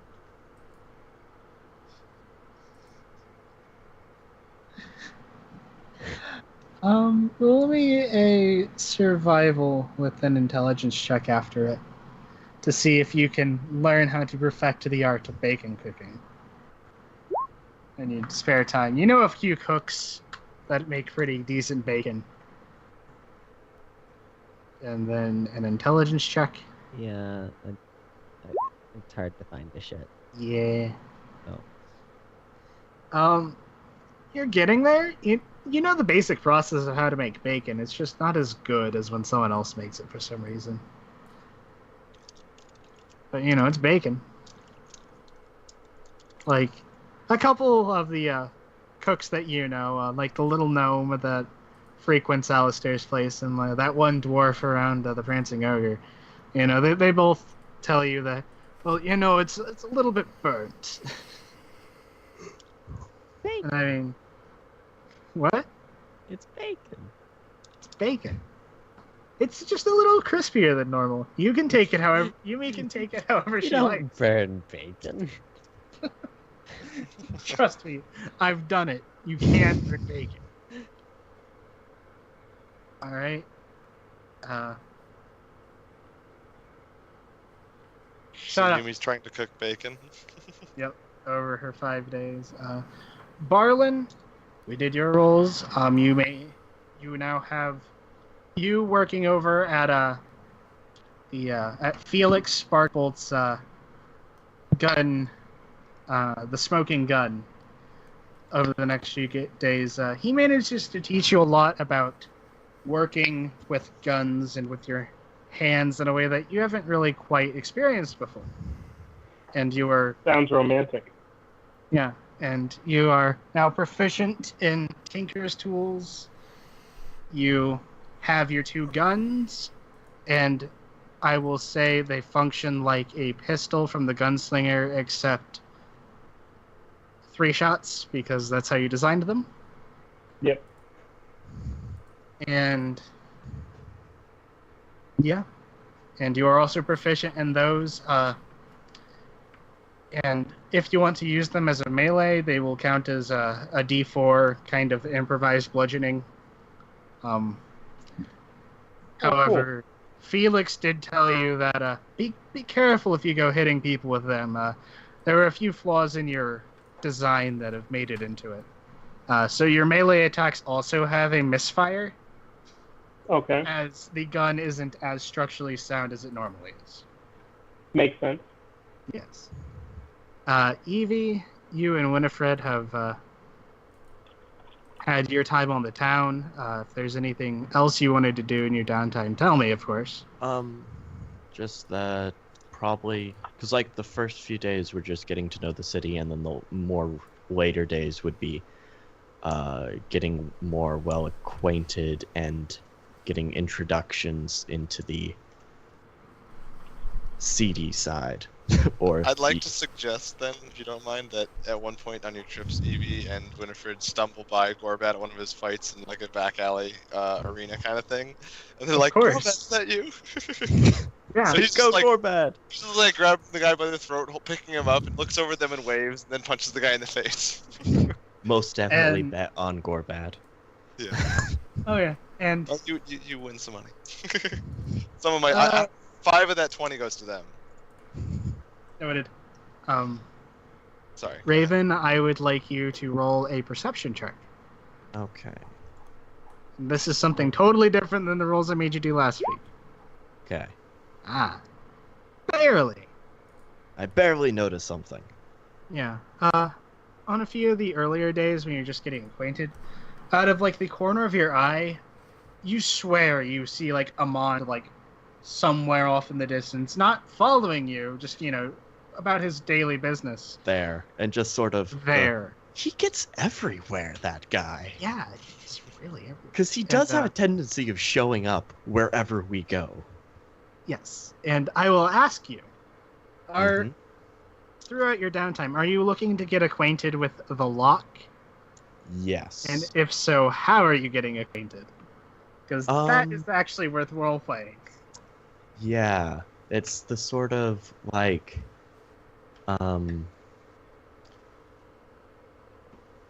Well, whenever we sort of will notice Amon or pass by him, he would probably say hello because Evie knows them. So eventually, both Evie and Winifred are familiar with Amon, and Amon is with them. And it's just the sort of like...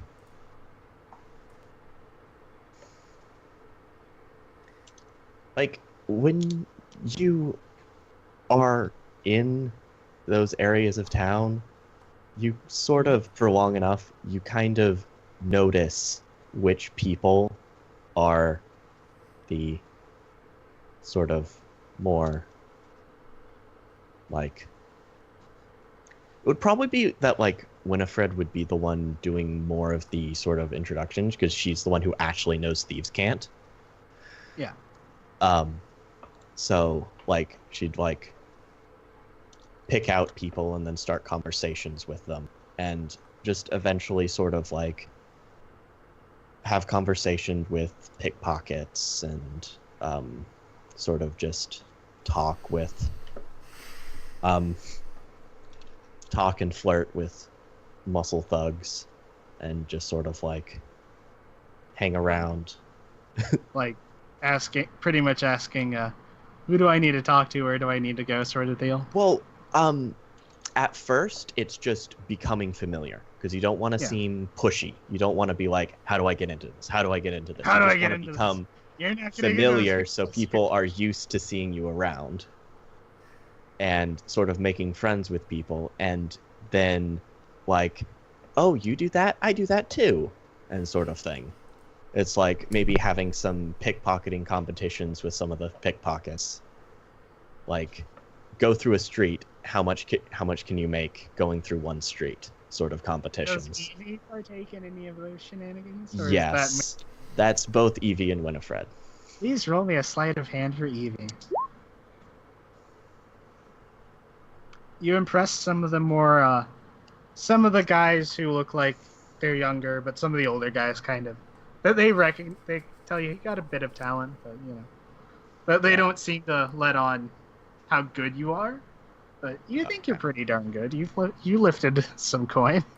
Yeah, it's like those sorts of things, some sort of like free running things, like, oh, we'll race you to there, and any path you take, just as long as you get there first.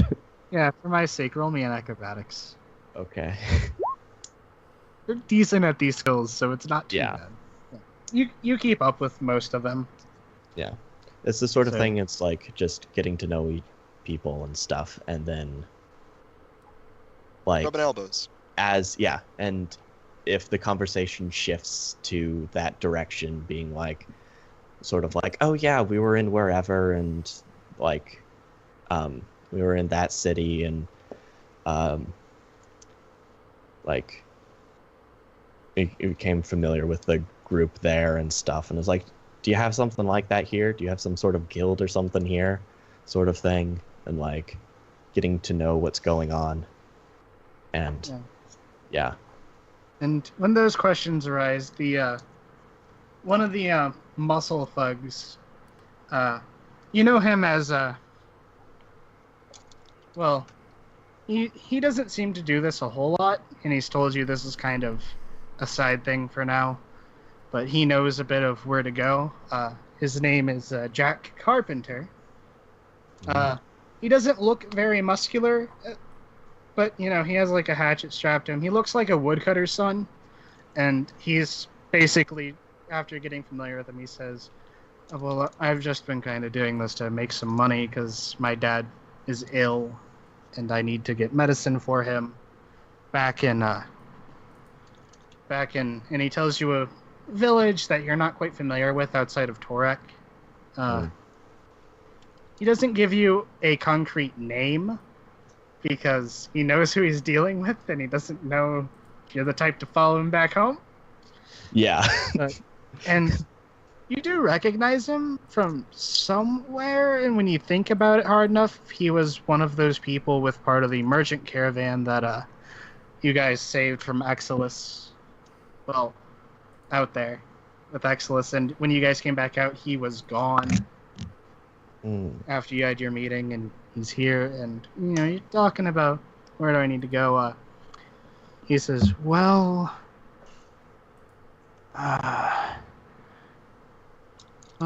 some say that over in the deep part of the slums, there's some locks that are needing a few keys, but that's all I really know.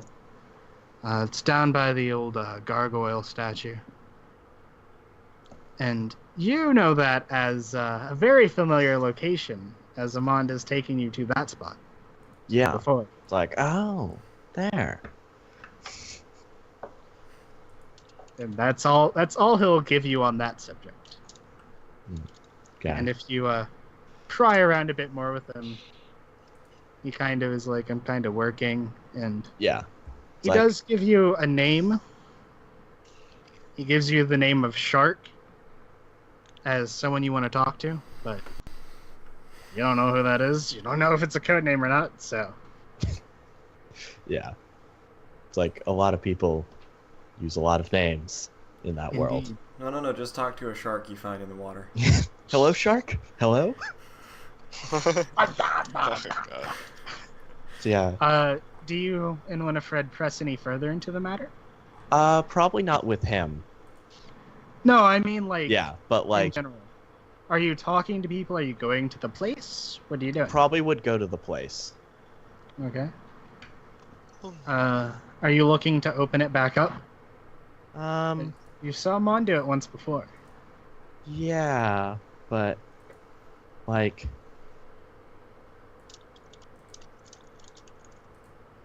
it's the sort of thing where it's like, okay, if you know the secret handshake, but you haven't been inducted into the club, it's not always the best thing to use it.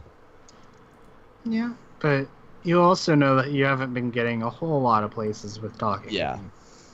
So, it's up to you. Probably just going to, like... because knowing that the entrance to a place like that is going to be watched. So, I'm going to probably just stay around there for a bit. And the sort of thing of, like, see, and probably just find someone to talk to. And we'll just, like, sit and talk to someone for a while about various things. Yeah, like look like just a passerby. Yeah. Like you didn't know what you were looking at. You're just here for just wandering around. Yeah, but the sort of thing where is in someone who is purposefully looking out for that spot will notice that we are staying there for a while. Yeah. So it's the non-discreet saying like, hey, we're here, we know something's up here, but we're not gonna like go barging in or anything. We're just gonna be like, if you wanna say hi, we're here. If you wanna say hey, hi, we're here, and probably like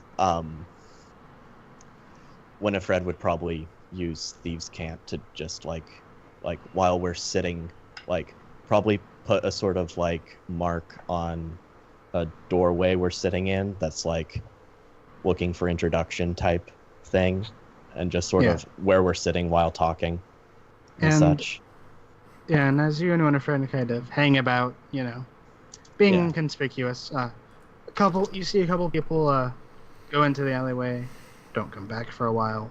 But as the day goes on, there's less and less traffic, and eventually someone just, briskly walking past you, like just walking down the street, a bit of paper kind of slides out of his pocket, kind of lands at your feet, and as you like pick it up and go, you drop. It's in a bunch of symbols that you don't quite get. But when you show it Hand to it to Winifred, Winifred. Just Yeah. like pick it up, bunch of symbols, hand it to Winifred. It's like, shit. she looks Here. very unamused with it, and she's like, "It says a lock needs a key." Kind of answers that. Well, it's called the lock, and they're called the keys. It's a. God darn it. Do you want to just try to open the thing? Cause like that is the door. You might as well try to open it. I mean, it's not like a door I know how to open. Do you know how to open it? You push things. I know that. We can at least take a look at it. Yeah, sure. Let's go take a look at it. Okay. You go sort of wander over nonchalantly into the alley and go over to it, and it's like, okay, so you push things, and the end result, you reach into the mouth and you pull something, I think. You just gotta push things first. It's probably similar to that other door that me and the guys opened, where there were a bunch of rocks on a wall and you had to push them in a specific order. So it's probably something like that. Let's look at this thing. So we both investigate it, basically trying to figure out how to open it. Roll me investigation. You may also make a history check with a disadvantage to kind of try and recall exactly what Amon did as Yeah. well. So there's the investigation, and there's the history. Not very good with intelligence skills. As you and Winifred look it over and talking about it, she says, I think you just reach your hand in the mouth. Really? He was Yeah, you like wanna try pushing it? stuff and things. Sure. Evie reaches in and then like reaches the hand in. Is like, maybe there's this, and then sort of goes, ah. It was like, oh, no, sorry, my mistake. And I as cut my your- hand off. As your hand is like wiggling around in there, you do feel like a metal ring as your I guess I'll just pull this ring? Sure, why not? Pull it. pull it. I would It's your like fault you if to I make- die. I would like you to make a perception check Okay, I will as you perceive. grab it. Oh, As I pull it and just like, your fault if I die. Pull. you feel a slight rumble beneath you, and I need you to make me a strength saving throw. Is this gonna be like, pull the lever, Kronk?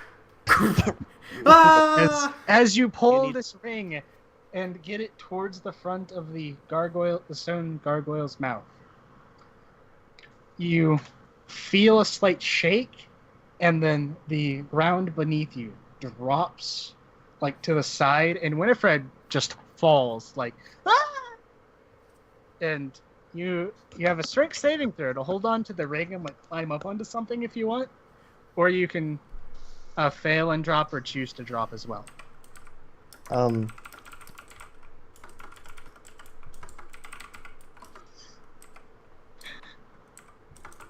But there is no floor beneath you anymore in this alleyway.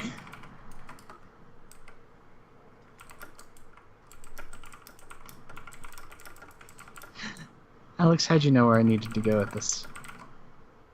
How did you know? Because I love Cusco, or Cusco's Nose Groove and all that shit. I wasn't even thinking about that when I made this. No, Raven! Wow, man, he really pulled on that lever and fell to the abyss. Yeah, really. Wait, I don't remember Frash disappearing. Yeah, Yeah, he he did. left a while ago. I'm gonna call him back and try to call Raven back as well. I figured Crash was because of his internet, so I didn't say anything or draw any attention to it. Because I know he gave me a Word document of stuff that his character would mention as well, and he said if I drop out or my internet's too sucky, just make sure Alistair brings up this stuff at the meeting here, and this is what he's doing. Oh, Just a failsafe. Are you back? yeah, I'm back. I'm back. Hey. So, what was your decision? What decision? What? Can you hear me? Yes, I can hear you. All right. Are you going to make the strength save? I'm sorry, you cut out like immediately after I pulled the lever. So Oh. Okay.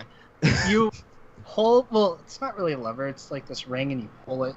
And Yeah. as you pull it to the front of the stone gargoyle's mouth, you feel a slight rumble beneath you, and then the part of the alleyway beneath you and Winifred drops to either side, and Winifred falls, like straight into the darkness, and you're kind of holding on to the ring, Mm-hmm.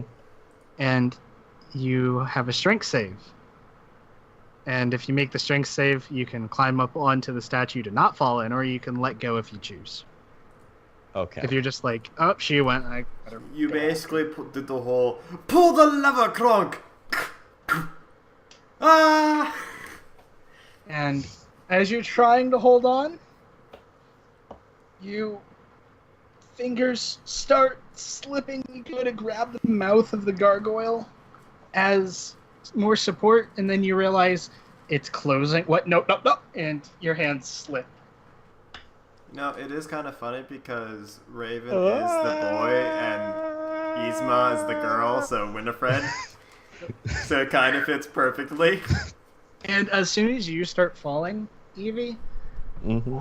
as you glide past and you see the little ring retracting into the gargoyle's mouth, which is opening back up, on either side of you, these big, thick, like stone floor go back up above you, leaving you in darkness as you fall and fall and fall. And eventually you land on something kind of soft, and then you hear Winifred beneath you go, "Ow!" Sorry, was that you? Did I land on you? Yes! What Well- else would you land on? The floor? Whatever you landed on? Evie rolls off and looks around. You can't see Jack. It's darkness. It's Yeah, dark in Jack. here. Yeah, and as you guys kind of feel around, and after some amount of time has gone by, Winifred said it's been 2 hours. You say it's been like an hour or 3. You guys can't agree on the time. When all of a sudden there's as part of the as you see someone has pulled back a metal slit, and there's light coming in, and there's 2 eyes looking at you. Oh, hey. We got bored of waiting.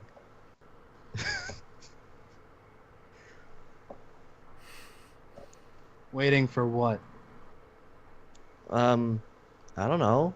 Well, I could either be referring to before when we were waiting and then got impatient, or right now where we were waiting in darkness and got bored of that too. Well, I'll give Hi? you. And it's a kind of gruff voice on the other side of this. I'll give you an option. You start talking, or you get smushed. Oh, smush not so good.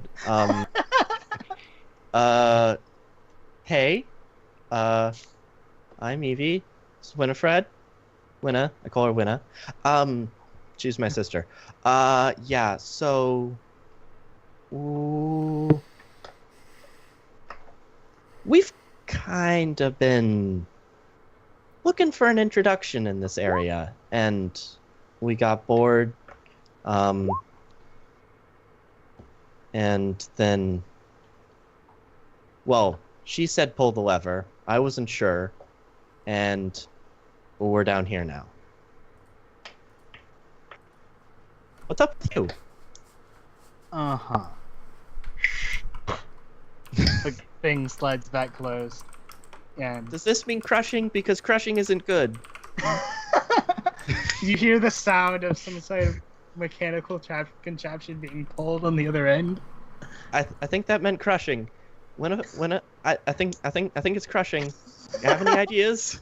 I have no idea. This was your idea. It was your idea to pull the lever. It was your idea to come find these guys. Hey, we do it in every city. This back and forth happens until eventually the place where the slit was open raises up. And you're like, oh, hey, this isn't crushing. That's good. Oh, it isn't crushing. Okay. Shall we? And you see a total of 40 people, hooded figures, with one guy at the forefront, in a place that you've been before. A big circular chamber. Oh, we finally got here.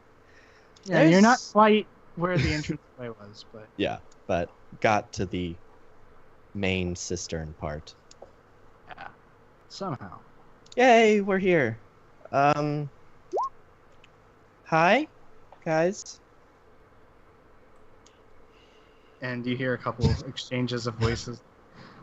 So, what are we doing? And the guy up front is just like,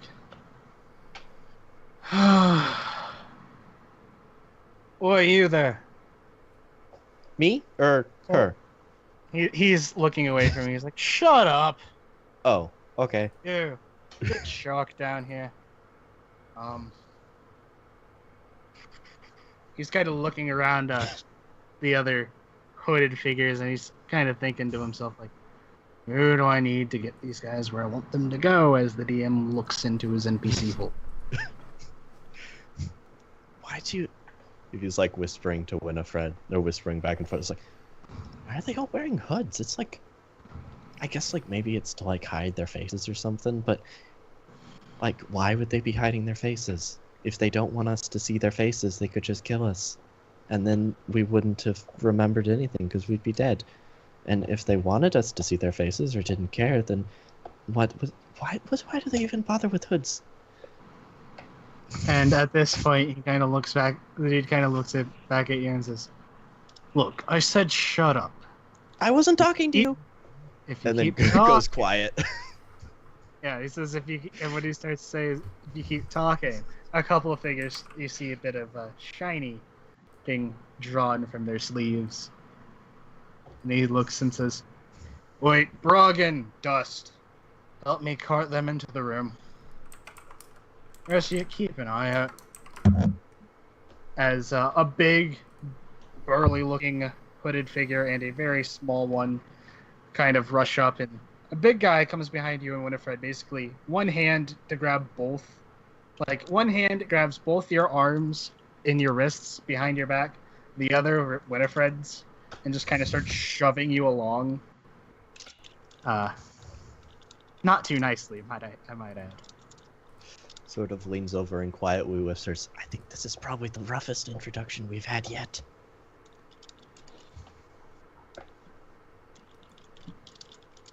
Mm-hmm. As that is the guy that you have met on the one guy that you can actually see his face. Ah, the guy whose hood is not completely up. Yeah, and he's also kind of tossed it back a bit to talk to you. You know, as you're being shoved over to like the big door that on the first time Amon told you don't touch it. He kind of walks up to it, and there's a circular thing with a bunch of different gemstones around it, of varying colors, and he grabs the knob in the center and kind of turns it around a couple times, and till he finds one, till he scrolls over to the right one, and pushes it in, the doors, and they don't open like you would expect. They don't open in or out. They slide to the side, and then you see another set of doors that slide vertically, and just all sorts of unlocking mechanisms and random, like, Is there an aperture door that, like, opens like an aperture? yes. Cool.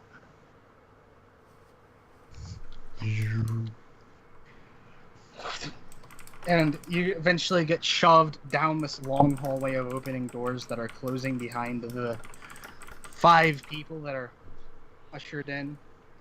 When you get to the end, you feel a slight sensation similar to when you walk across the threshold to Exilus's place. A very similar, like, faint magical sensation, like you just passed through some sort of barrier, and it's like, what? As the big dude kind of shoves you and Winifred down in a corner and just kind of looks down at you. And you can see that there's a lot. This guy, the big guy, has a lot of fur sticking out from parts of his outfit. And the other guy kind of looks at the little one and he says, Dust, get out of here. Make sure they don't anger Shark when he gets back. Person goes back through the doors out, as although on this side it looks like one door was opened and stepped through and then closed again. Really weird. But you're in this, like, dimly lit room, kind of awful. This big guy kind of glowering at you and Winifred, and the other dude kind of has basically 2 kukris kind of just sitting out, and he's like sharpening one, kind of bored. After about 30 minutes go by, you hear a faint, like,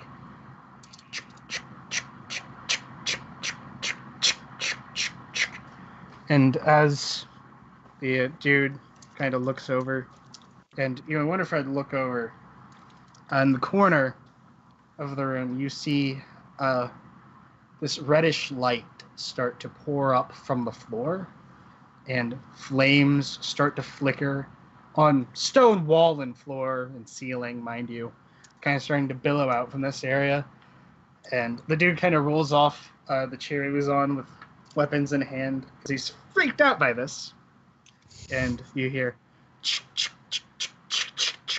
as the floor, seemingly like through these flames on the floor, a bronze lift comes from the floor and the doors clatter open, and you see Amand, and he's stepping out of it, and he's like, yes, thank you very much, Evie my waves. friend." Hey! And he's Both totally not Evie- concerned with you. He's talking Evie to and- the thing yeah. in the lift, and this big figure, bigger than Gorbat even, this big Oh. head kind of goes down into, like, the opening of the lift, and you see this big red face with 3 horns coming out of the top of his head, this big smile, and eyes that seem to burn with fire almost. And he says, "Any time for you, my friend, any time." Holding this, what looks to be a very heavy bag in one hand, as he puts it back in the lift, clatters shut, and just... And as it descends, all the fire and light disappear with it. And Amand looks at you, Evie, and you see his expression changes from, like, what is it? And he looks at you two, he kind of looks almost mad. We wave at him. It's like, hi, sort of sheepish. You, he points to the 2 other people. Out. And they leave, and Amand's staring at you and Winifred, and he's like, "I'll give you 10 seconds. For what? Starting now." We got impatient. Sort of whine together. With what? As he flicks a card out of his sleeve and starts playing with it in his hand. You all, you're so, I don't know, pretentious. 5 seconds. Okay, like, I'm As sure he's you already taken know. this chair, and he's like sitting in it, backwards, staring at you, flicking this card through his hand. As I'm sure you already know, we want to, like, get an introduction with you guys because we do it in every city, and it's kind of nice to know you guys, and it's interesting, and I mean, like, you're cool and such. We're cool, I hope. Anyways, yeah, I think it's been 5 seconds, but I'm gonna still yammer on about stuff. Uh, He flicks the card at you, and as it's spinning through the air, as it's spinning, all of a sudden it is a dagger with a jack of hearts on the pommel as it next to, like, in the wall next to your head. Aw. Too bad I'm not level 3. I would have Yeah. totally caught it. And you get the idea that's him telling you, shut up. As he's kind of been impatient. Lips zipped. So, I want you to give me an estimate on how much profit you just cost me. And he kind of gives you a smile. From what venture? A venture that doesn't, let's just say you're not in Ehrenheim anymore. And he kind of winks about that. Oh.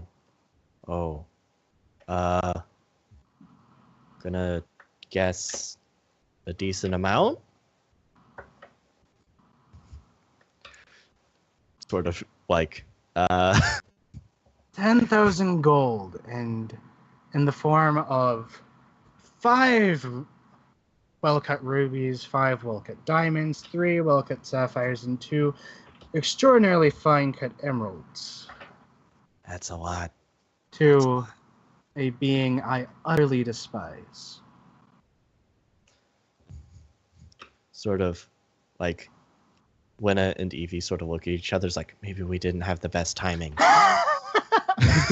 As Amon is guy, he doesn't look very happy, and he's like, "But I'll tell you what, I'll give you the glorious opportunity to actually pay me back eventually. After all, I'm not. Let's just say, your friend Roland has me a bit more concerned with other matters." Oh yeah, he lost your... As soon as that sentence kind of escapes your mouth, he's kind of like, yeah, don't mention that to anyone, ever.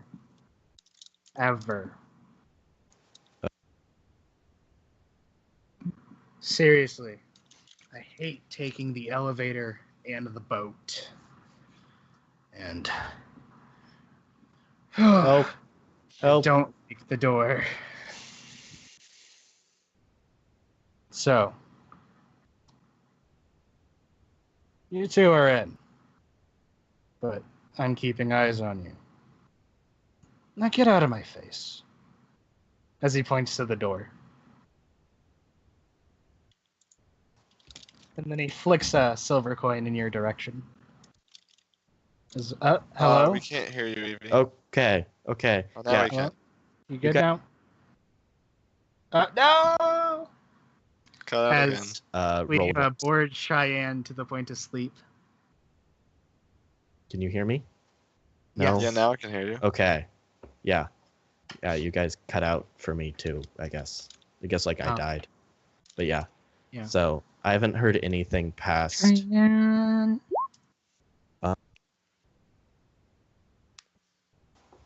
Past. Hello? No. Hello?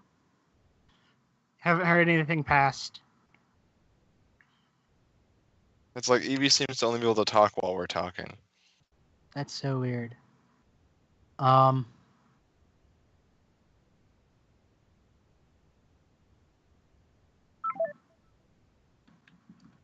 it just probably needs to restart it.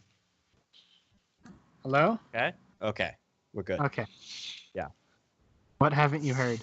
I haven't heard anything past saying that he lost Roland's boots. Roland lost his boots. Oh.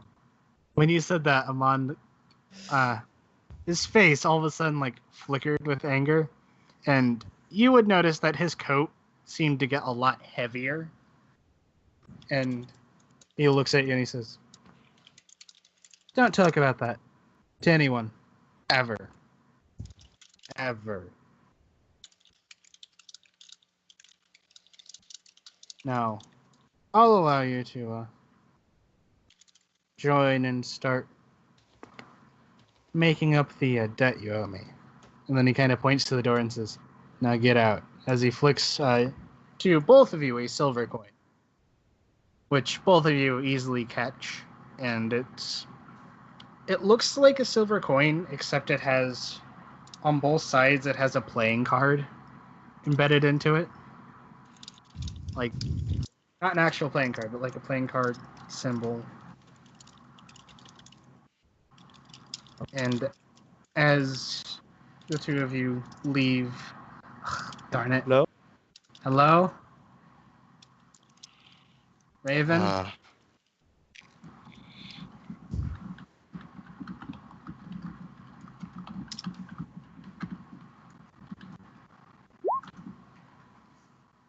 Raven. Raven? Well, I'm gonna get some water real quick. Yeah! Does this work better? I can hear you. No? I can hear you. Oh, you can? Yeah. Okay, good. Talk at length quick. Okay, so I'm gonna keep talking until you tell me to stop talking, because I mean, that's... First card is a 8 of clubs. The second card is a 8 of hearts. Third card, 8 of hearts. King of hearts, I mean. Wasn't a repeat. 9 of hearts. Oh All my. right, That- can you travel over to Discord, everyone else? It's be working better than Skype in Raven's case.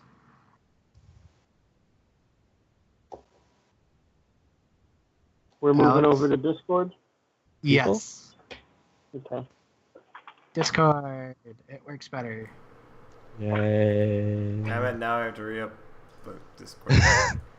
Sorry. Streaming, you son of a bitch!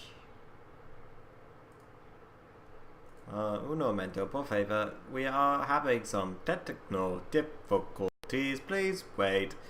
Did you know that a cashew is a fruit? Did you know that a cashew is a fruit? Thank you for waiting. Back to the Chronicles of Velsaria in a few moments. And we just gotta let Brogar know because he stepped away for a second to grab some water. Yep, I typed it in the chat. Alex, can you do me a favor? Right. And try your best to wake up Cheyenne while I'm talking to Raven and you guys. Poor Cheyenne. She fell asleep in her chair. On my screen, yeah. You should totally screen cap it before I do. Oh, of course. Of Do it course. real Give me quick. a minute. Let me find Yeah, this. come on. Like, large size your icons and then screen cap it and I'll spam. Let me pull out my spamming fingers. Spamming fingers. Spamming fingers. Alright, so Raven, what was the last thing you heard? The same as last time. Son of a mother! Right, maybe it's Is Prash still here? No, he's been gone. I don't know what's up with Crash, but I figure his internet died or something, so. He gave me a Google Doc earlier about what Alistair would like to do and stuff, and since he's been having internet issues, I'm gonna understand. let this one slide. Because I think it's his internet, and if he got too bored and left, well, I won't know, so. Oh shit! But I almost called somebody in Afghanistan. What is Raven? What is Raven doing? Raven, what was the last thing you heard? Sorry. Raven? Raven? Oh no, don't tell me it does it here too. The darkness. I really don't want to call the session another hour early. Darn it. My hopes and dreams slowly getting crushed before me. Gorbad and Barlin can go on a picnic. I mean, And we crush their enemies. can roleplay Gorbad and Roland trying to teach Gorbad to read. It'd be great. Please, unless you guys want to, actually, I'll inform Raven when he seems to be able to work. You back, Raven? Okay. Raven? Okay. I'm saying screw it and using my phone. Okay. What was the last thing you heard? Amon getting upset that I talked about Rowan losing his boots. Yes. Yes, that was the last thing. And after that, he basically told you, now get out. And he flicked you and Winifred both a silver coin. And upon the closer inspection, it's a fake coin with a playing card on either side, kind of etched into it. And as he motions to the door, he seems to be done wanting to talk to you at the moment. Really? You breaking up the shoes seem to be the last straw on these several things that have been weighing on him today. No text. Zero text. Taken and leave before the next dagger he throws actually hits me in the face. Good call. And you open the door, and it's like when you open the door and you look into it, it's pitch black. And then as you go step into it, you feel like you cross some sort of membrane-ish threshold like you do at Exodus' place. Except this one's a bit you feel it a bit more as all of a sudden and you're standing in the cistern again in front of the two doors that are now closed. Hey, damn. Yes. Do you really want me to wake up Cheyenne? I can wake her up, but I know we have probably about 30 minutes left of the game, so... I'll get to you, and then if we get done early enough to maybe start something, yes. Well, okay. Okay. So am I calling Cheyenne or what? I'd say nah. Okay. Because with what you want to do, we probably won't get to her. Well, get back to everyone. I know your downtime is going Mine's fairly quick. I haven't thought out. It's going to be a day-by-day kind of thing, but it will be not too long. Then 1 moment. As... Because I have spell slots and they matter. Yeah. And Evie, as you and Winifred can stumble out through the now closed two big double wood doors, you see this dude kind of leaning against, not leaning, staying with his arms folded, more like staring at the thing, and as you and Winifred... Can you repeat that? For some reason, Discord kicked me out of the group. It disconnected me. Okay. What was the last thing you heard? Well, you were talking to Roland about spell slots and stuff, and then you were like, Evie, you, and then it kicked me out. Oh, okay. That's easy. Yeah. As you and Winifred stumble out into the main cistern, looking back, you see nothing but the closed double wood doors. And seemingly you stepped right through them. Really weird. And you see this dude on the other side, standing there with his arms crossed, and he's like, just kind of looks you over and says, holds out one hand, open palm. I guess, okay, Amon just gave us a thing. he's holding out his hand. Most likely he wants to see the thing. So, I guess, like, show/give him the thing. Yeah. Like, show if he still, like, looks like, if his hand's, like, the sort of, like, put, like, it's offering, like, he wants us am to I put it not in his hearing hand, a then person? put it in his hand. Are you not hearing a person, Derek? I don't hear Raven. I thought he was typing stuff out, but I hear him, so I hear you need to Raven. relog. oh, sorry. That's all good. You're good. Yeah. Tonight's been Fine. wacky. Yeah. For some Yeah. reason, my internet's being weird. Yeah, sorry, tonight's being a little wonky with a lot of things, so panic. But yeah. yeah. So, You I show guess- you and Winifred kind of show him his hand is still out, and a finger kind of twitches. offer as, them. Yeah, and as you both place them in his hand, he closes it, looks them over, and he's like, "This is going to be the most stressful thing ever." He's kind of muttering that under his breath. Sorry. Really? You really accepted these? He just gave them to us, and then we, with that, he had that ton of voice. That's like Rule number 1: as soon as possible.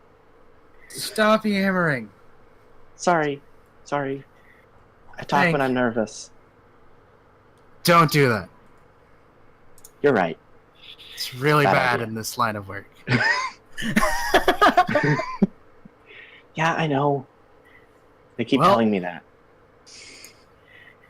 Welcome to the lock, as you are now 2 new keys in the set. As he kind of smiles-ish. He gives you a very pained and forced smile. As throughout the rest of that day, before you are allowed to leave, he kind of introduces you to a few people and runs you through some drills. And basically, until you're not quite sure if you've done well enough to make him happy, or if you're so bad at it that he just tells you, get out of here. You're not Yeah. sure, but eventually he just tells you guys to get and says, come back when you're ready for another set or whatever, and you guys actually leave the proper way as a small figure escorts you up and actually shows you how to do the secret handshake nonsense to get in without falling. Evie nudges Winifred's like, I told you it was more than just pulling the thing. How was I supposed to know? You're the one who was there. Yeah, but It's all your just a fault. while ago. Oh, hi, Cheyenne. Oh.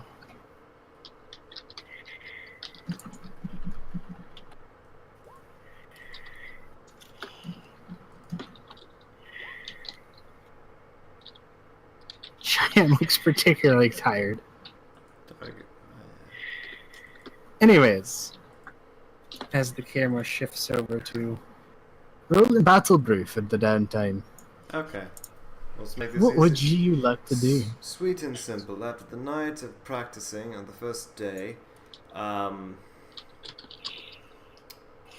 the first day of solstice, no.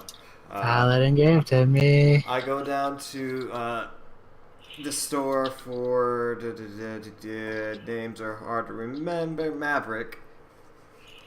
So we're going to Mavericks.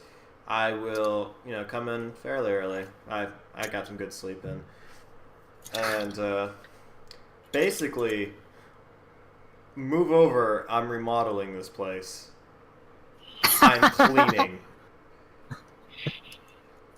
No pleasantries about it. No, I'm here to help you clean. You're just like, Also, where's my Out of cure my way. wounds scroll? Where is he now? he is in Mavericks, old Mavericks, marvelous. Oh, I see. And yeah, he's helping him with the. Marvel. Yeah, move over, old man. I'm not saying this, but move over, old man. Of course, in Roland's words, he's nicer, more polite, more.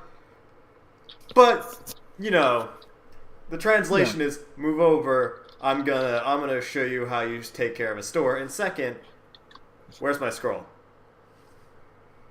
You gently remind him of the scroll you requested. Gently. And he's like, yes. I remember. I'm not that old yet.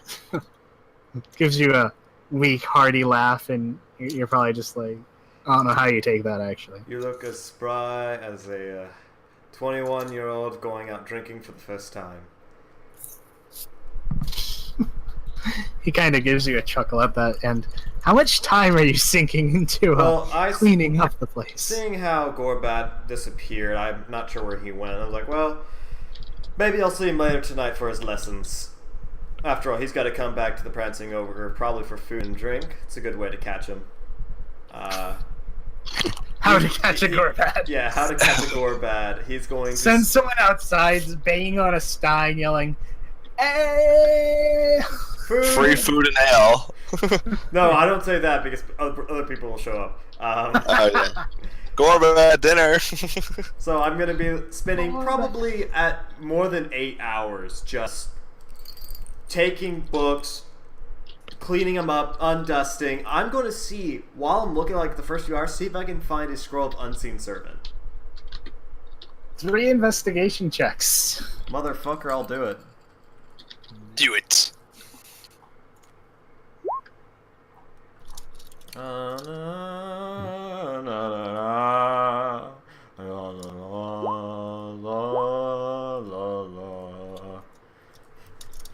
I get more tired as the day goes on.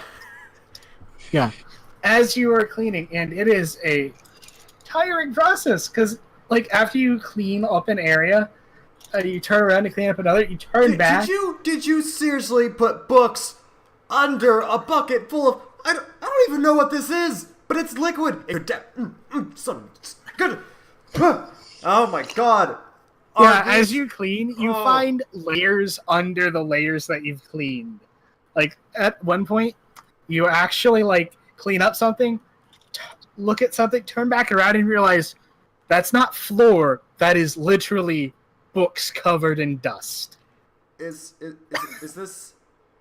Look, I know Gorbad is better than this. This is mine. This is mine. Gorbad makes less mess than this. With killing people. Like, blood all over the place. No. Oh my god. Oh my god. Yeah, and there's a couple times you swear that Maverick has come in behind you and, like, laid something down and then just forgot about it. Tell me, do find a scroll of Unseen Servant? Or getting there. Okay. As you're cleaning around and you get to a bookcase and you're like, oh, this is terrible. You start, like, dusting the books and, like, alphabetizing them. And, you know, books go where books go, scrolls go where scrolls go. Why is there a book where a scroll goes? That makes no sense. And as you, like, open up some of the scrolls to read them, it almost misses your eye because it's written in Dwarvish. And, you know, when you're looking for magic, you don't look for Dwarvish half the time. I just know it. But you're like, wait a minute, that was... Dugada? Ah, god damn it, servant. Unseen Servant. Oh! Why is it in Dwarvish? Maverick, I'm going to copy down this scroll. It will help me expedite this process, alright? Count as my lunch break. You don't hear a response. You have a feeling Maverick's in doubt for a bit, so... You know what? I don't care. I take some ink from the store so I don't have to pay for it. Open up my book, take out the scroll, and just start scribbling it. And I'm gonna do this. I'm gonna be fair. Can I ritual cast this scroll without using it? No. Okay. In that case... And when you copy down a scroll, the scroll also kind of loses its magical potency. Really? That's just how it works, yeah. I did not know that. That's good to know. Yeah.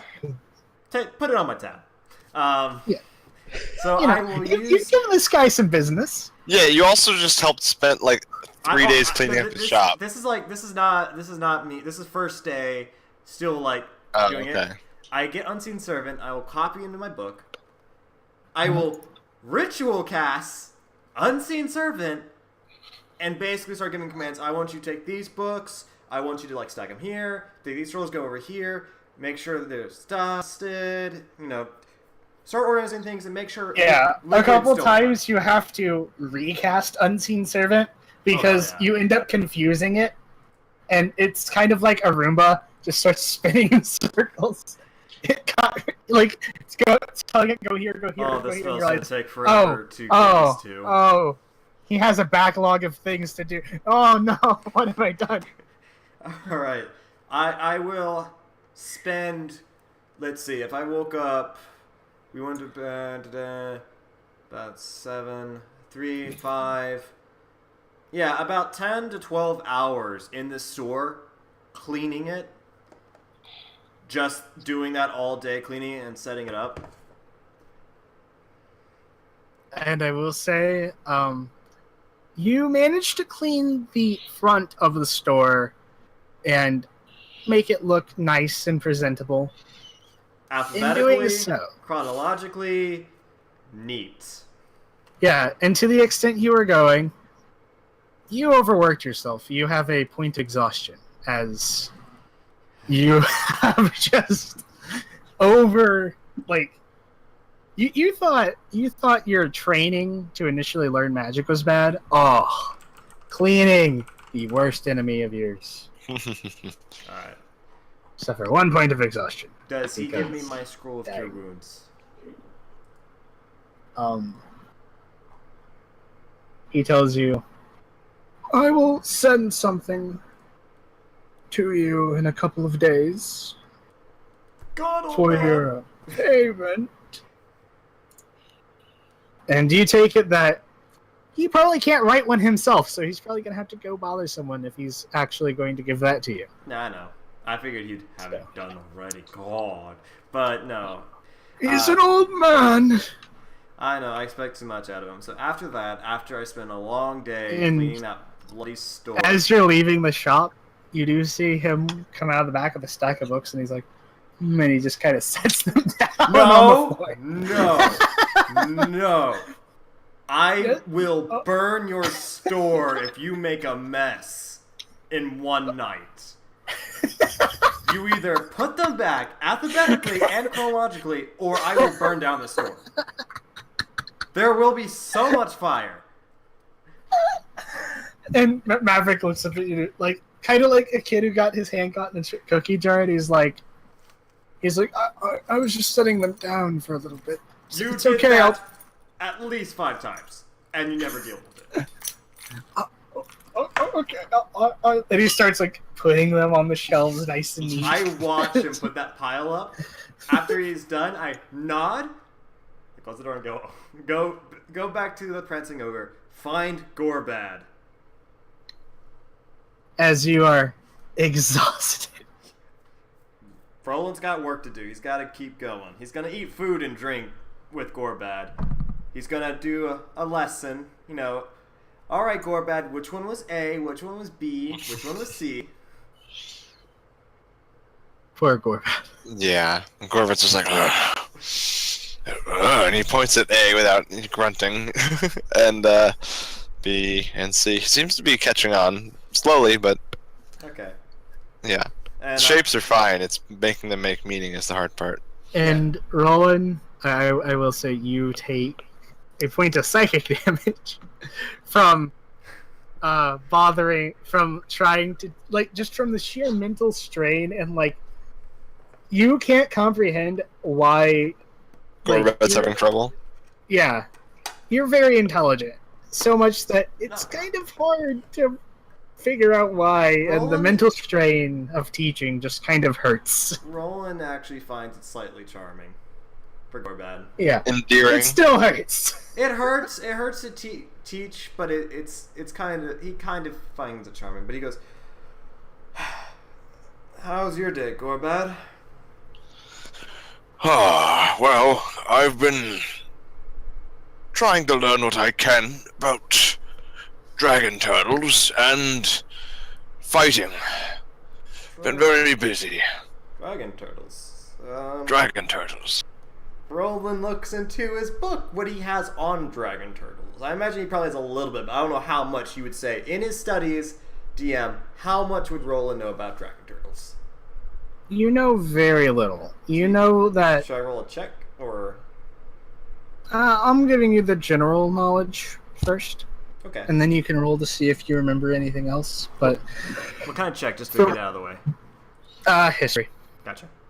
From your book, it is you basically, well, they're like dragons, but they're turtles, and they're under the sea. Under the sea. And thinking about it, they're mentioned a couple times in the books in the libraries of Verdenwald, which you have definitely perused a bit.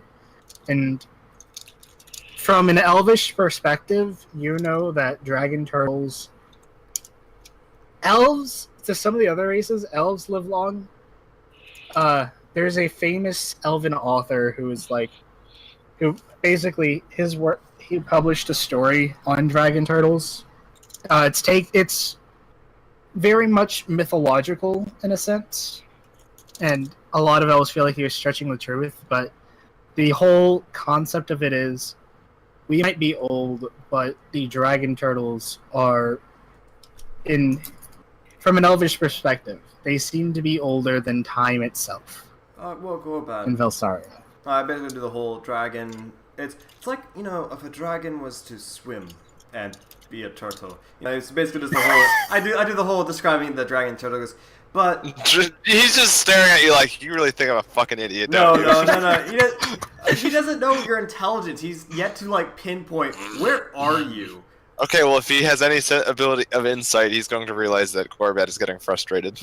I go, but sorry, I get it. From what I used to read books about fantasy creatures, you know, fun stuff, and every kid does. That must be nice. Hey, we're working on it, Gorbat. Yes. Go on. What did you know? Really, there's not much known of them other than I know about one author who wrote about them being so old they make elves look like kobold. Yeah, kind of like elves looking onto a human's Goblins. life. Elf looking on a goblin's life. How short it is the same way a dragon turtle would look at an elf. Elves can live past 1,000 years, and that is a ridiculous amount of time. So you know they're very old. Yes, but what? Okay, so stretching the truth. How did he stretch the truth other than by age? You're not sure.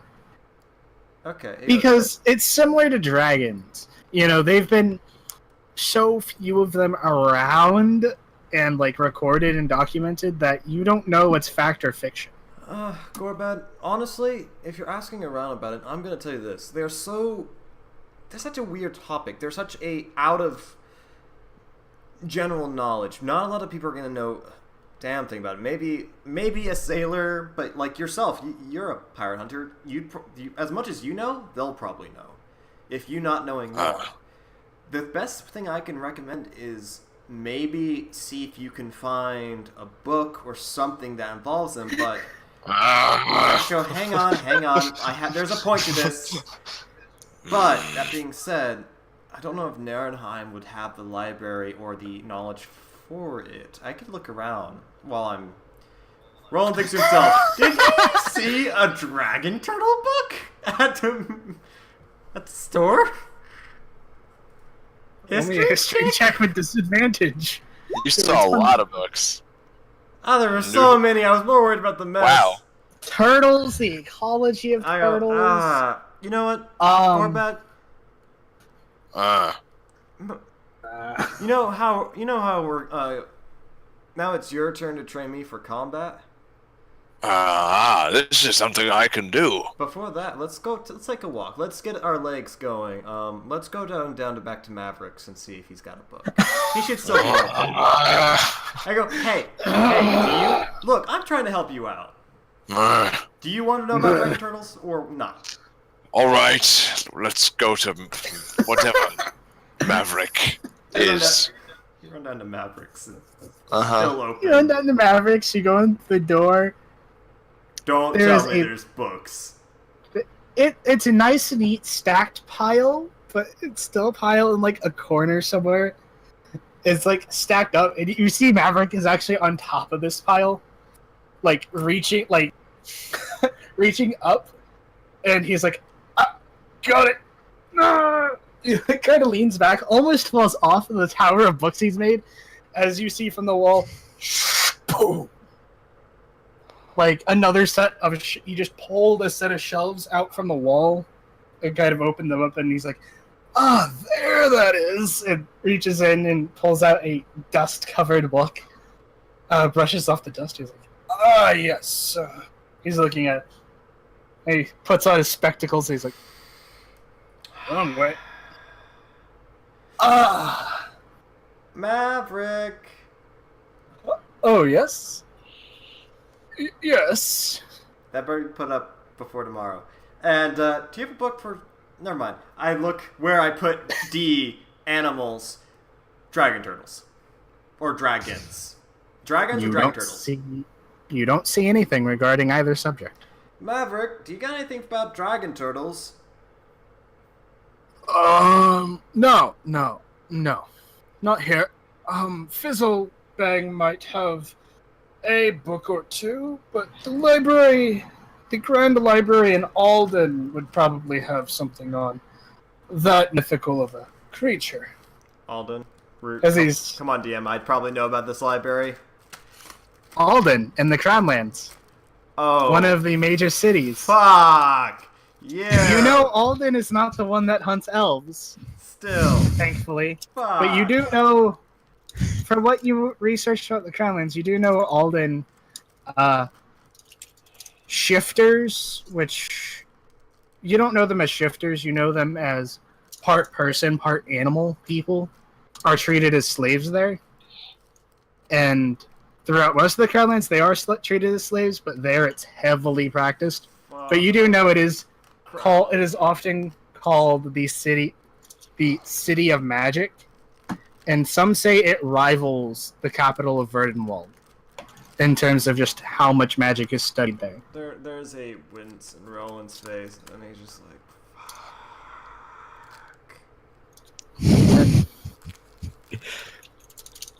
And as Maverick kind of walks across the floor, and he is trying to jump on the other side of the store to looking to grab for something on the wall. Do you not have like any spells to help you with that?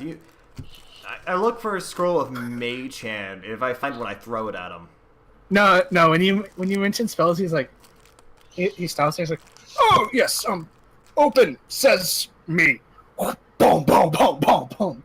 Throughout the story, like from the walls, you see like bookcases swing out. Oh, God, and the store suddenly gets more cramped as literally bookcases. Covered. You know when you'd see somebody's face and the words "triggered" comes under them, and they have an angry face. Roland is almost to that point.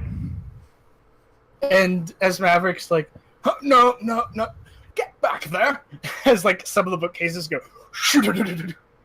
like out into the wall. This better be clean before I get back next time I try to help. Also, my scroll. Alright, sorry, Gorbad. It seems, as we're leaving the store, sorry, Gorbad, it seems the subject that you're looking for is just so alien to them that it's the only... So what? Different. Yeah, it's legendary. It's I couldn't have told you that. That's what I learned from the docks. The fishermen know more than this maverick fool we just met. Well, I wasn't worried about him knowing anything. It was whether or not he had a book knowing anything. And we actually got good information. We are the knowledge we keep. The information we are looking for will either be in Verdenwald or Anvil, you said? Alden? Alden, sorry. Verdenwald. Oblivion kicked in. Or Magister Fizzlebang's personal library. Yeah, I go. Is what Maverick said. Or the Magister Fizzlebang, but I haven't met the guy. I've been only hearing things about him. I have a weird feeling for him.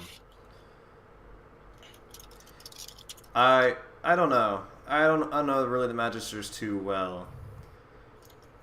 So, I know As the fat man comes to both of your minds.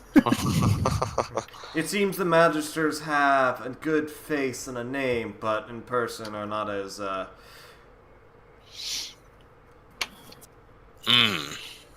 You remember Exilus. Yeah. Yes. Yeah. Legendary cleric It's went to all the of Nine this. Hells. Food. Yeah. So much food. Doesn't he look like he would be one of those people that go down the Nine Hells and fight demons? No. He's too fat. But he is. That's the problem. He's gone so... I look around to make sure no one's listening. Okay, it's a busy market street. So it's really loud. It's really loud. Yeah. Good. Oh yeah. He's really fat. He really. He's so fat. But let's get to your training.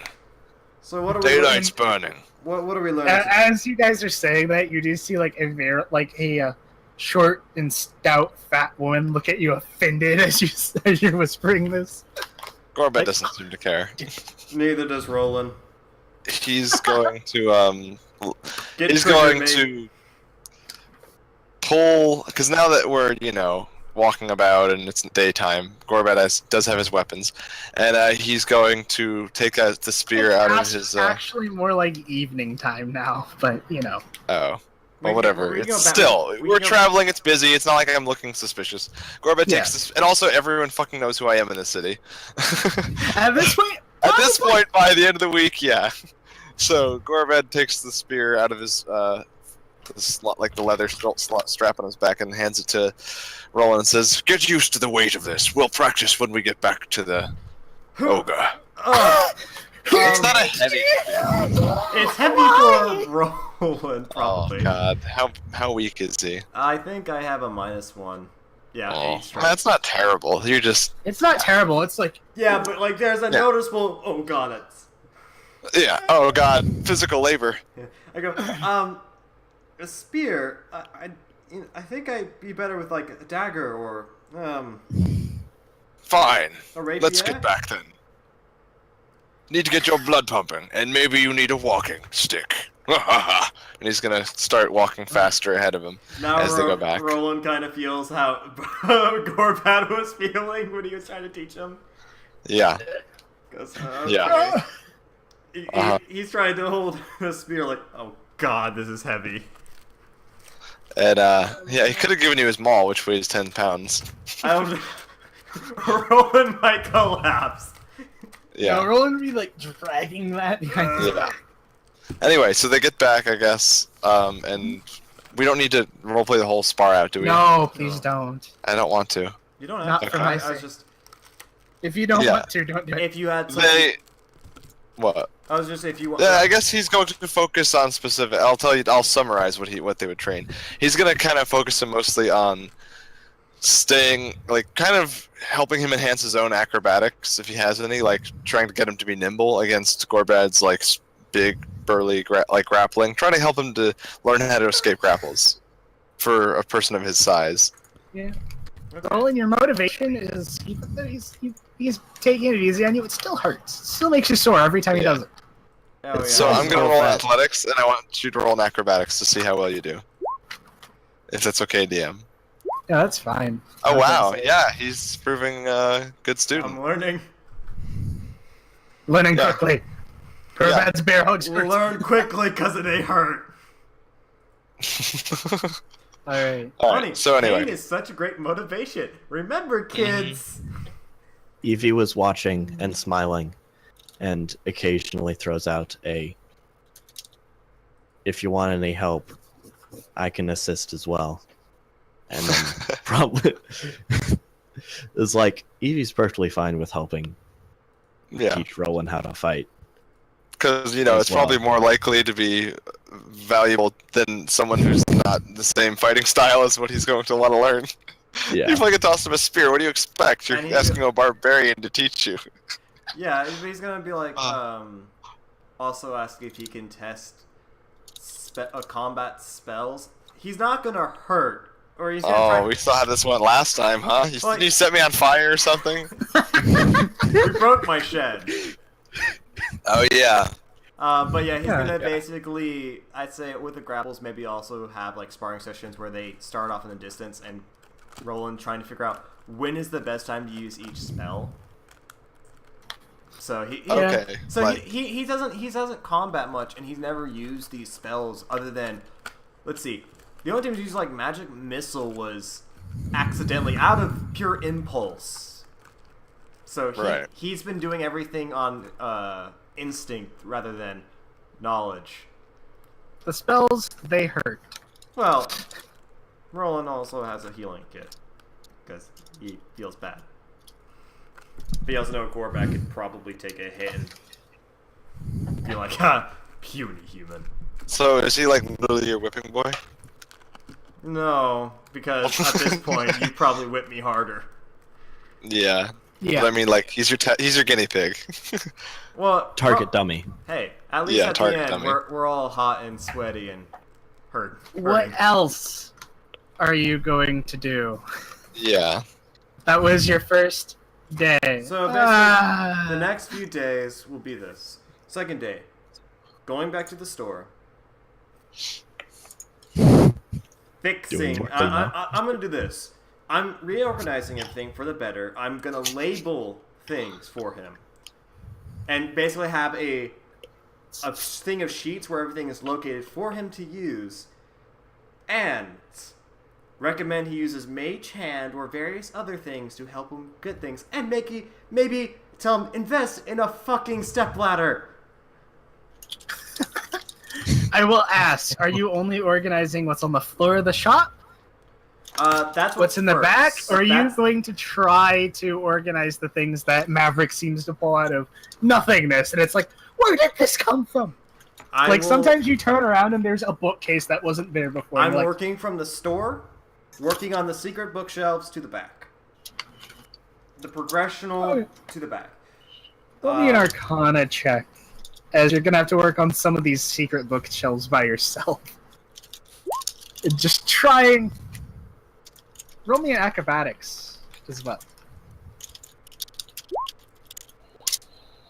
At one point, when you do the whole thing, and you're still not quite sure what Maverick does to get these things to show up, it's really weird, but eventually you get frustrated, you start yelling things you've heard Maverick say at the wall. Says me. And a bookcase just comes barreling out and pins you against the wall. You know, this does not hurt as much as Gorbat's fist. And like 30 minutes later, Maverick comes out and he's like, "Oh, what happened?" As he like kind of snaps his fingers and points, and the bookshelf kind of just slides away from you. And you're like, "Oh." So I'm gonna be doing that. When I get my Cure Wounds scroll. So adamant Do about I that. get it during my downtime, right? Yes. Because my you week is do. gonna be this: clean store, organize it for the better. I'm gonna be training Gorbat how to read. He'll be training me how to fight. Evie probably is assisting when she can, or he. Yeah. You got me. Hey. Roland gets confused occasionally. Well, yeah, Gorbat because is never sometimes confused. sometimes Evie's wearing a dress, sometimes Evie's wearing pants. Yep. Sometimes it's Evie's Who wearing knows? nothing at all. Oh, Well, my. that's only when Roland goes through a hallway at a bad time, and Oh dear.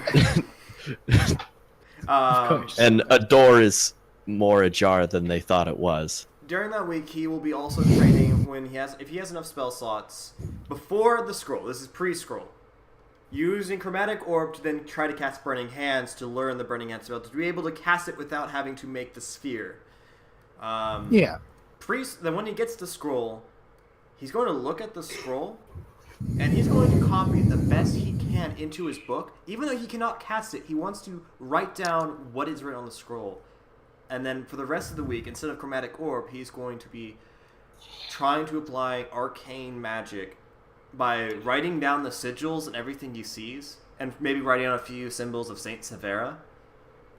And after, like, combat, he would try to maybe take Gorbad or Eevee to that symbol and try to attempt to pulse his arcane energy slowly. He's not going to go, no, he's going to slowly try to let his magic flow through him using the help of the sigils. Okay. Using all my spell slots of the day to do it every time. So Roland's just attempting to practice. He hasn't gone down a path, he's just kind of... He's practicing Cure. He's trying to, because he knows he can do Reaper Scythe, which is a cleric spell, and he's trying to figure out what makes him able to cast this, and he's trying to experiment with his magic, how it feels to cast a spell. I'm just double checking that you're not going down like class feature. No, this is him purely no assistance from class. He's experimenting. Yeah. This is... I need you to roll me an Arcana check, friend. How many? This many. Good thing your camera still works. Hey, first time's the charm. Hooray!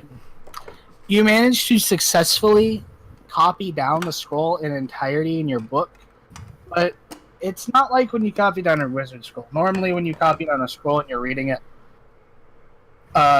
subconsciously, even with the best wizards, they typically transfer the magic essence from the scroll into their spellbook. You can't quite seem to do that with this. It's really difficult. But you managed to... You have a carbon copy of everything that's on it in your book. But it just isn't... It doesn't emanate magic like the scroll does. And the scroll is still intact. Okay, I'm keeping the scroll, but I'll spend 50 gold to write it down in my book. Yes. So... Your second check... Okay. Is the first time you attempt to cast it, you attempt with the use of runes and sigils, you try to pulse the energy into Gorbad, and you feel something, and you're like, it worked, and then Gorbad screams and, well, not screams, yells in pain. Basically what happens, Gorbad, is, in Roland, you accidentally pulse a force wave through Gorbad. Oh, so you cast Thunderwave inside of me. That sounds fun. Kind of. It hurts a lot, and after recovering, and at one point, Rashim actually kind of like knocks on your door and wanders into your room, and he's like, "Are you okay?" Because he heard you yelling outside earlier, and you're like, "Oh!" Rashim actually kind of helps you out and kind of removes some of the excess magic that. Poor Gorbad's wonderful, being a good sport.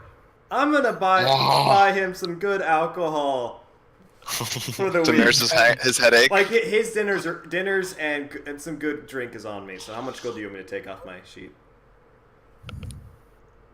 None. You still have a bit of a tab. Okay. From your parents. Luckily, I'm going to use that money to then make sure he's happily satisfied with drink and food. So he doesn't kill you. Yeah, that's a good idea. Thank you for being such a great sport. I need somebody to test on. And the last Arcana check is you experimenting with Eevee. And tried to do the same thing. And Eevee, you don't feel anything, but all of a sudden during him doing his nonsense, Roland flies back and hits the wall, like the back wall of the tavern. Oh, that's stone. You hit the stone part of the second floor. As you rocketed yourself up into it and just kind of fall back on the ground. Hey guys, I think okay? I think I learned how to use the fly spell. Oh, no. Nope, you don't fly. It was like you were shot out of a catapult or a cannon or something. Catapult spell. Man, it must have been a really high level to lift up Roland. You don't know. You don't know how magic backfires? Yeah, he falls to the ground. I'm going to be sore when this meeting comes. You want a massage? Words don't come out. Is there anything else you were going to do over your downtime? Kieran's test, shop, teaching, a back and forth between Gorbad and I guess Evie now. Don't think so, unless anything happens within that week. Also, I guess from the side time, if he has free time and is looking around the store with books, Dragon Turtles. If Dragons and Dragon Turtles, if the subject comes up in a book, maybe he'll write down little notes about it on his breaks. Unfortunately, you don't find the subject. Are you going to look at that giant book that El Rey managed to procure for you because of your curious mind, or has that been far off in the back of your head? That's gonna be like a 2-hour read at the end of the night. That's a end of the night kind of read. Or actually, not much of a read, more of a reading / copying. Yeah, throughout the week you managed to get the first 3 pages copied. Oh dear lord, how big is this book? Literally like that. If you took half of the encyclopedias of Britannica and fused them into one. And it is literally just about Saint Severa. The first 3 pages I will go over with you sometime later.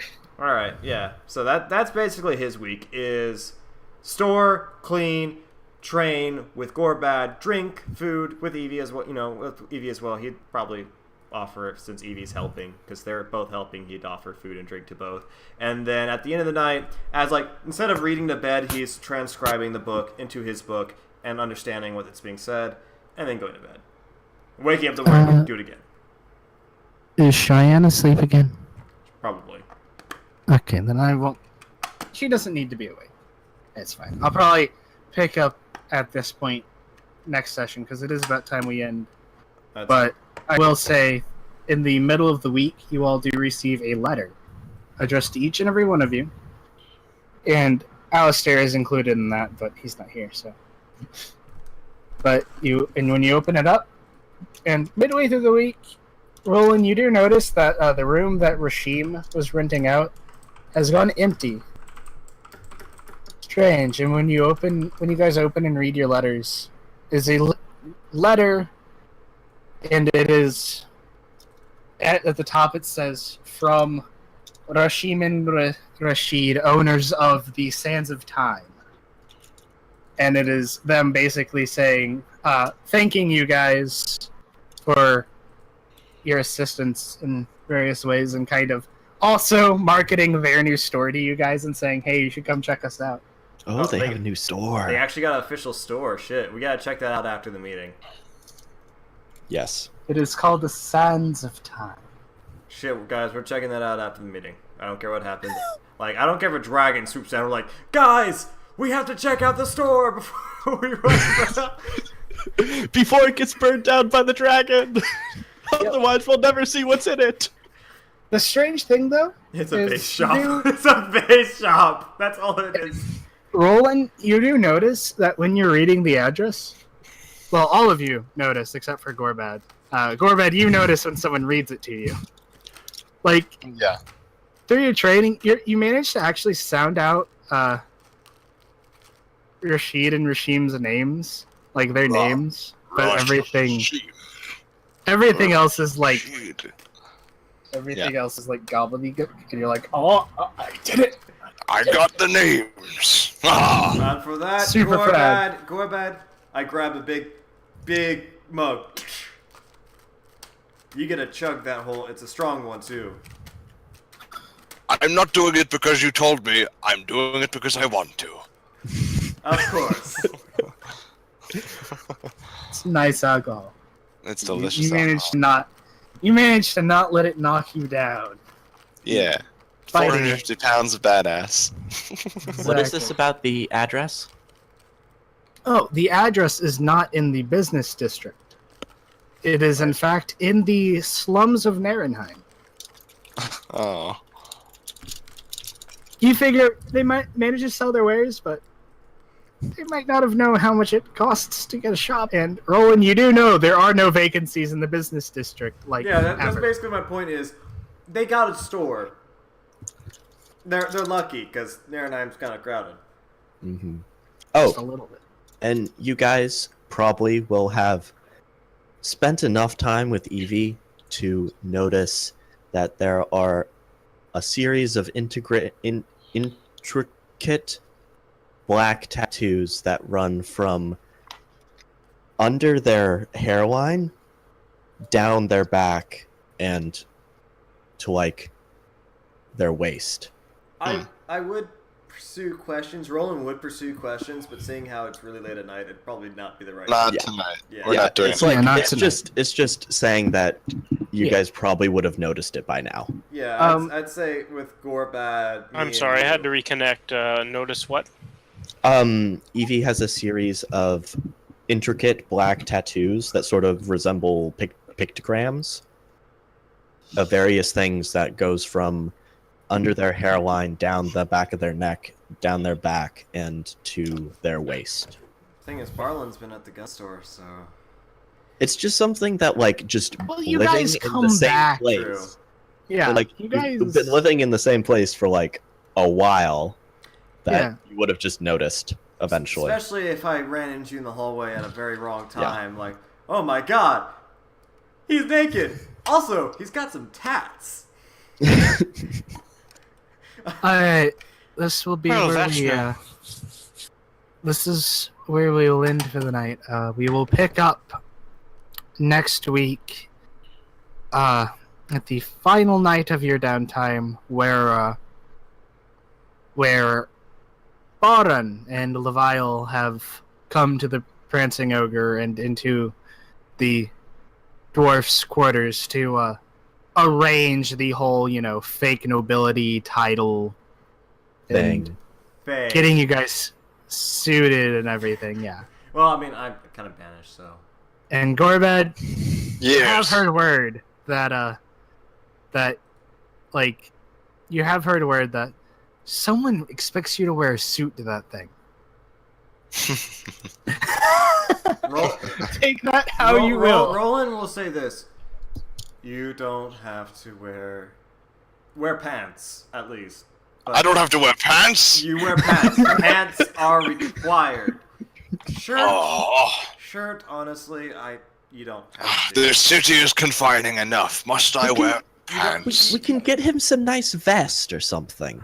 It's vest? almost like shirtless. A I vest. ever see Roland and Eagle get next to each other and they look at him. A vest? What color? And then they continue on discussing. And then we will cover Maybe that a next nice week. brown with some gold trim We'll have designs, a maybe. quick shopping spree, I guess. Yeah, But not we a need shirt, a vest. everyone needs to be involved. It needs to be a group effort. Wait, Yes. what does that mean? Does that mean Gorbad's gonna start looking like a genie kind of thing? No. The vest, shirtless, only wears God. pants. Parachute Boofy pants. Yeah. Boofy parachute pants. We will and a pick up vest. next week. I'm sorry if this session was long I'll end the and or stream. boring.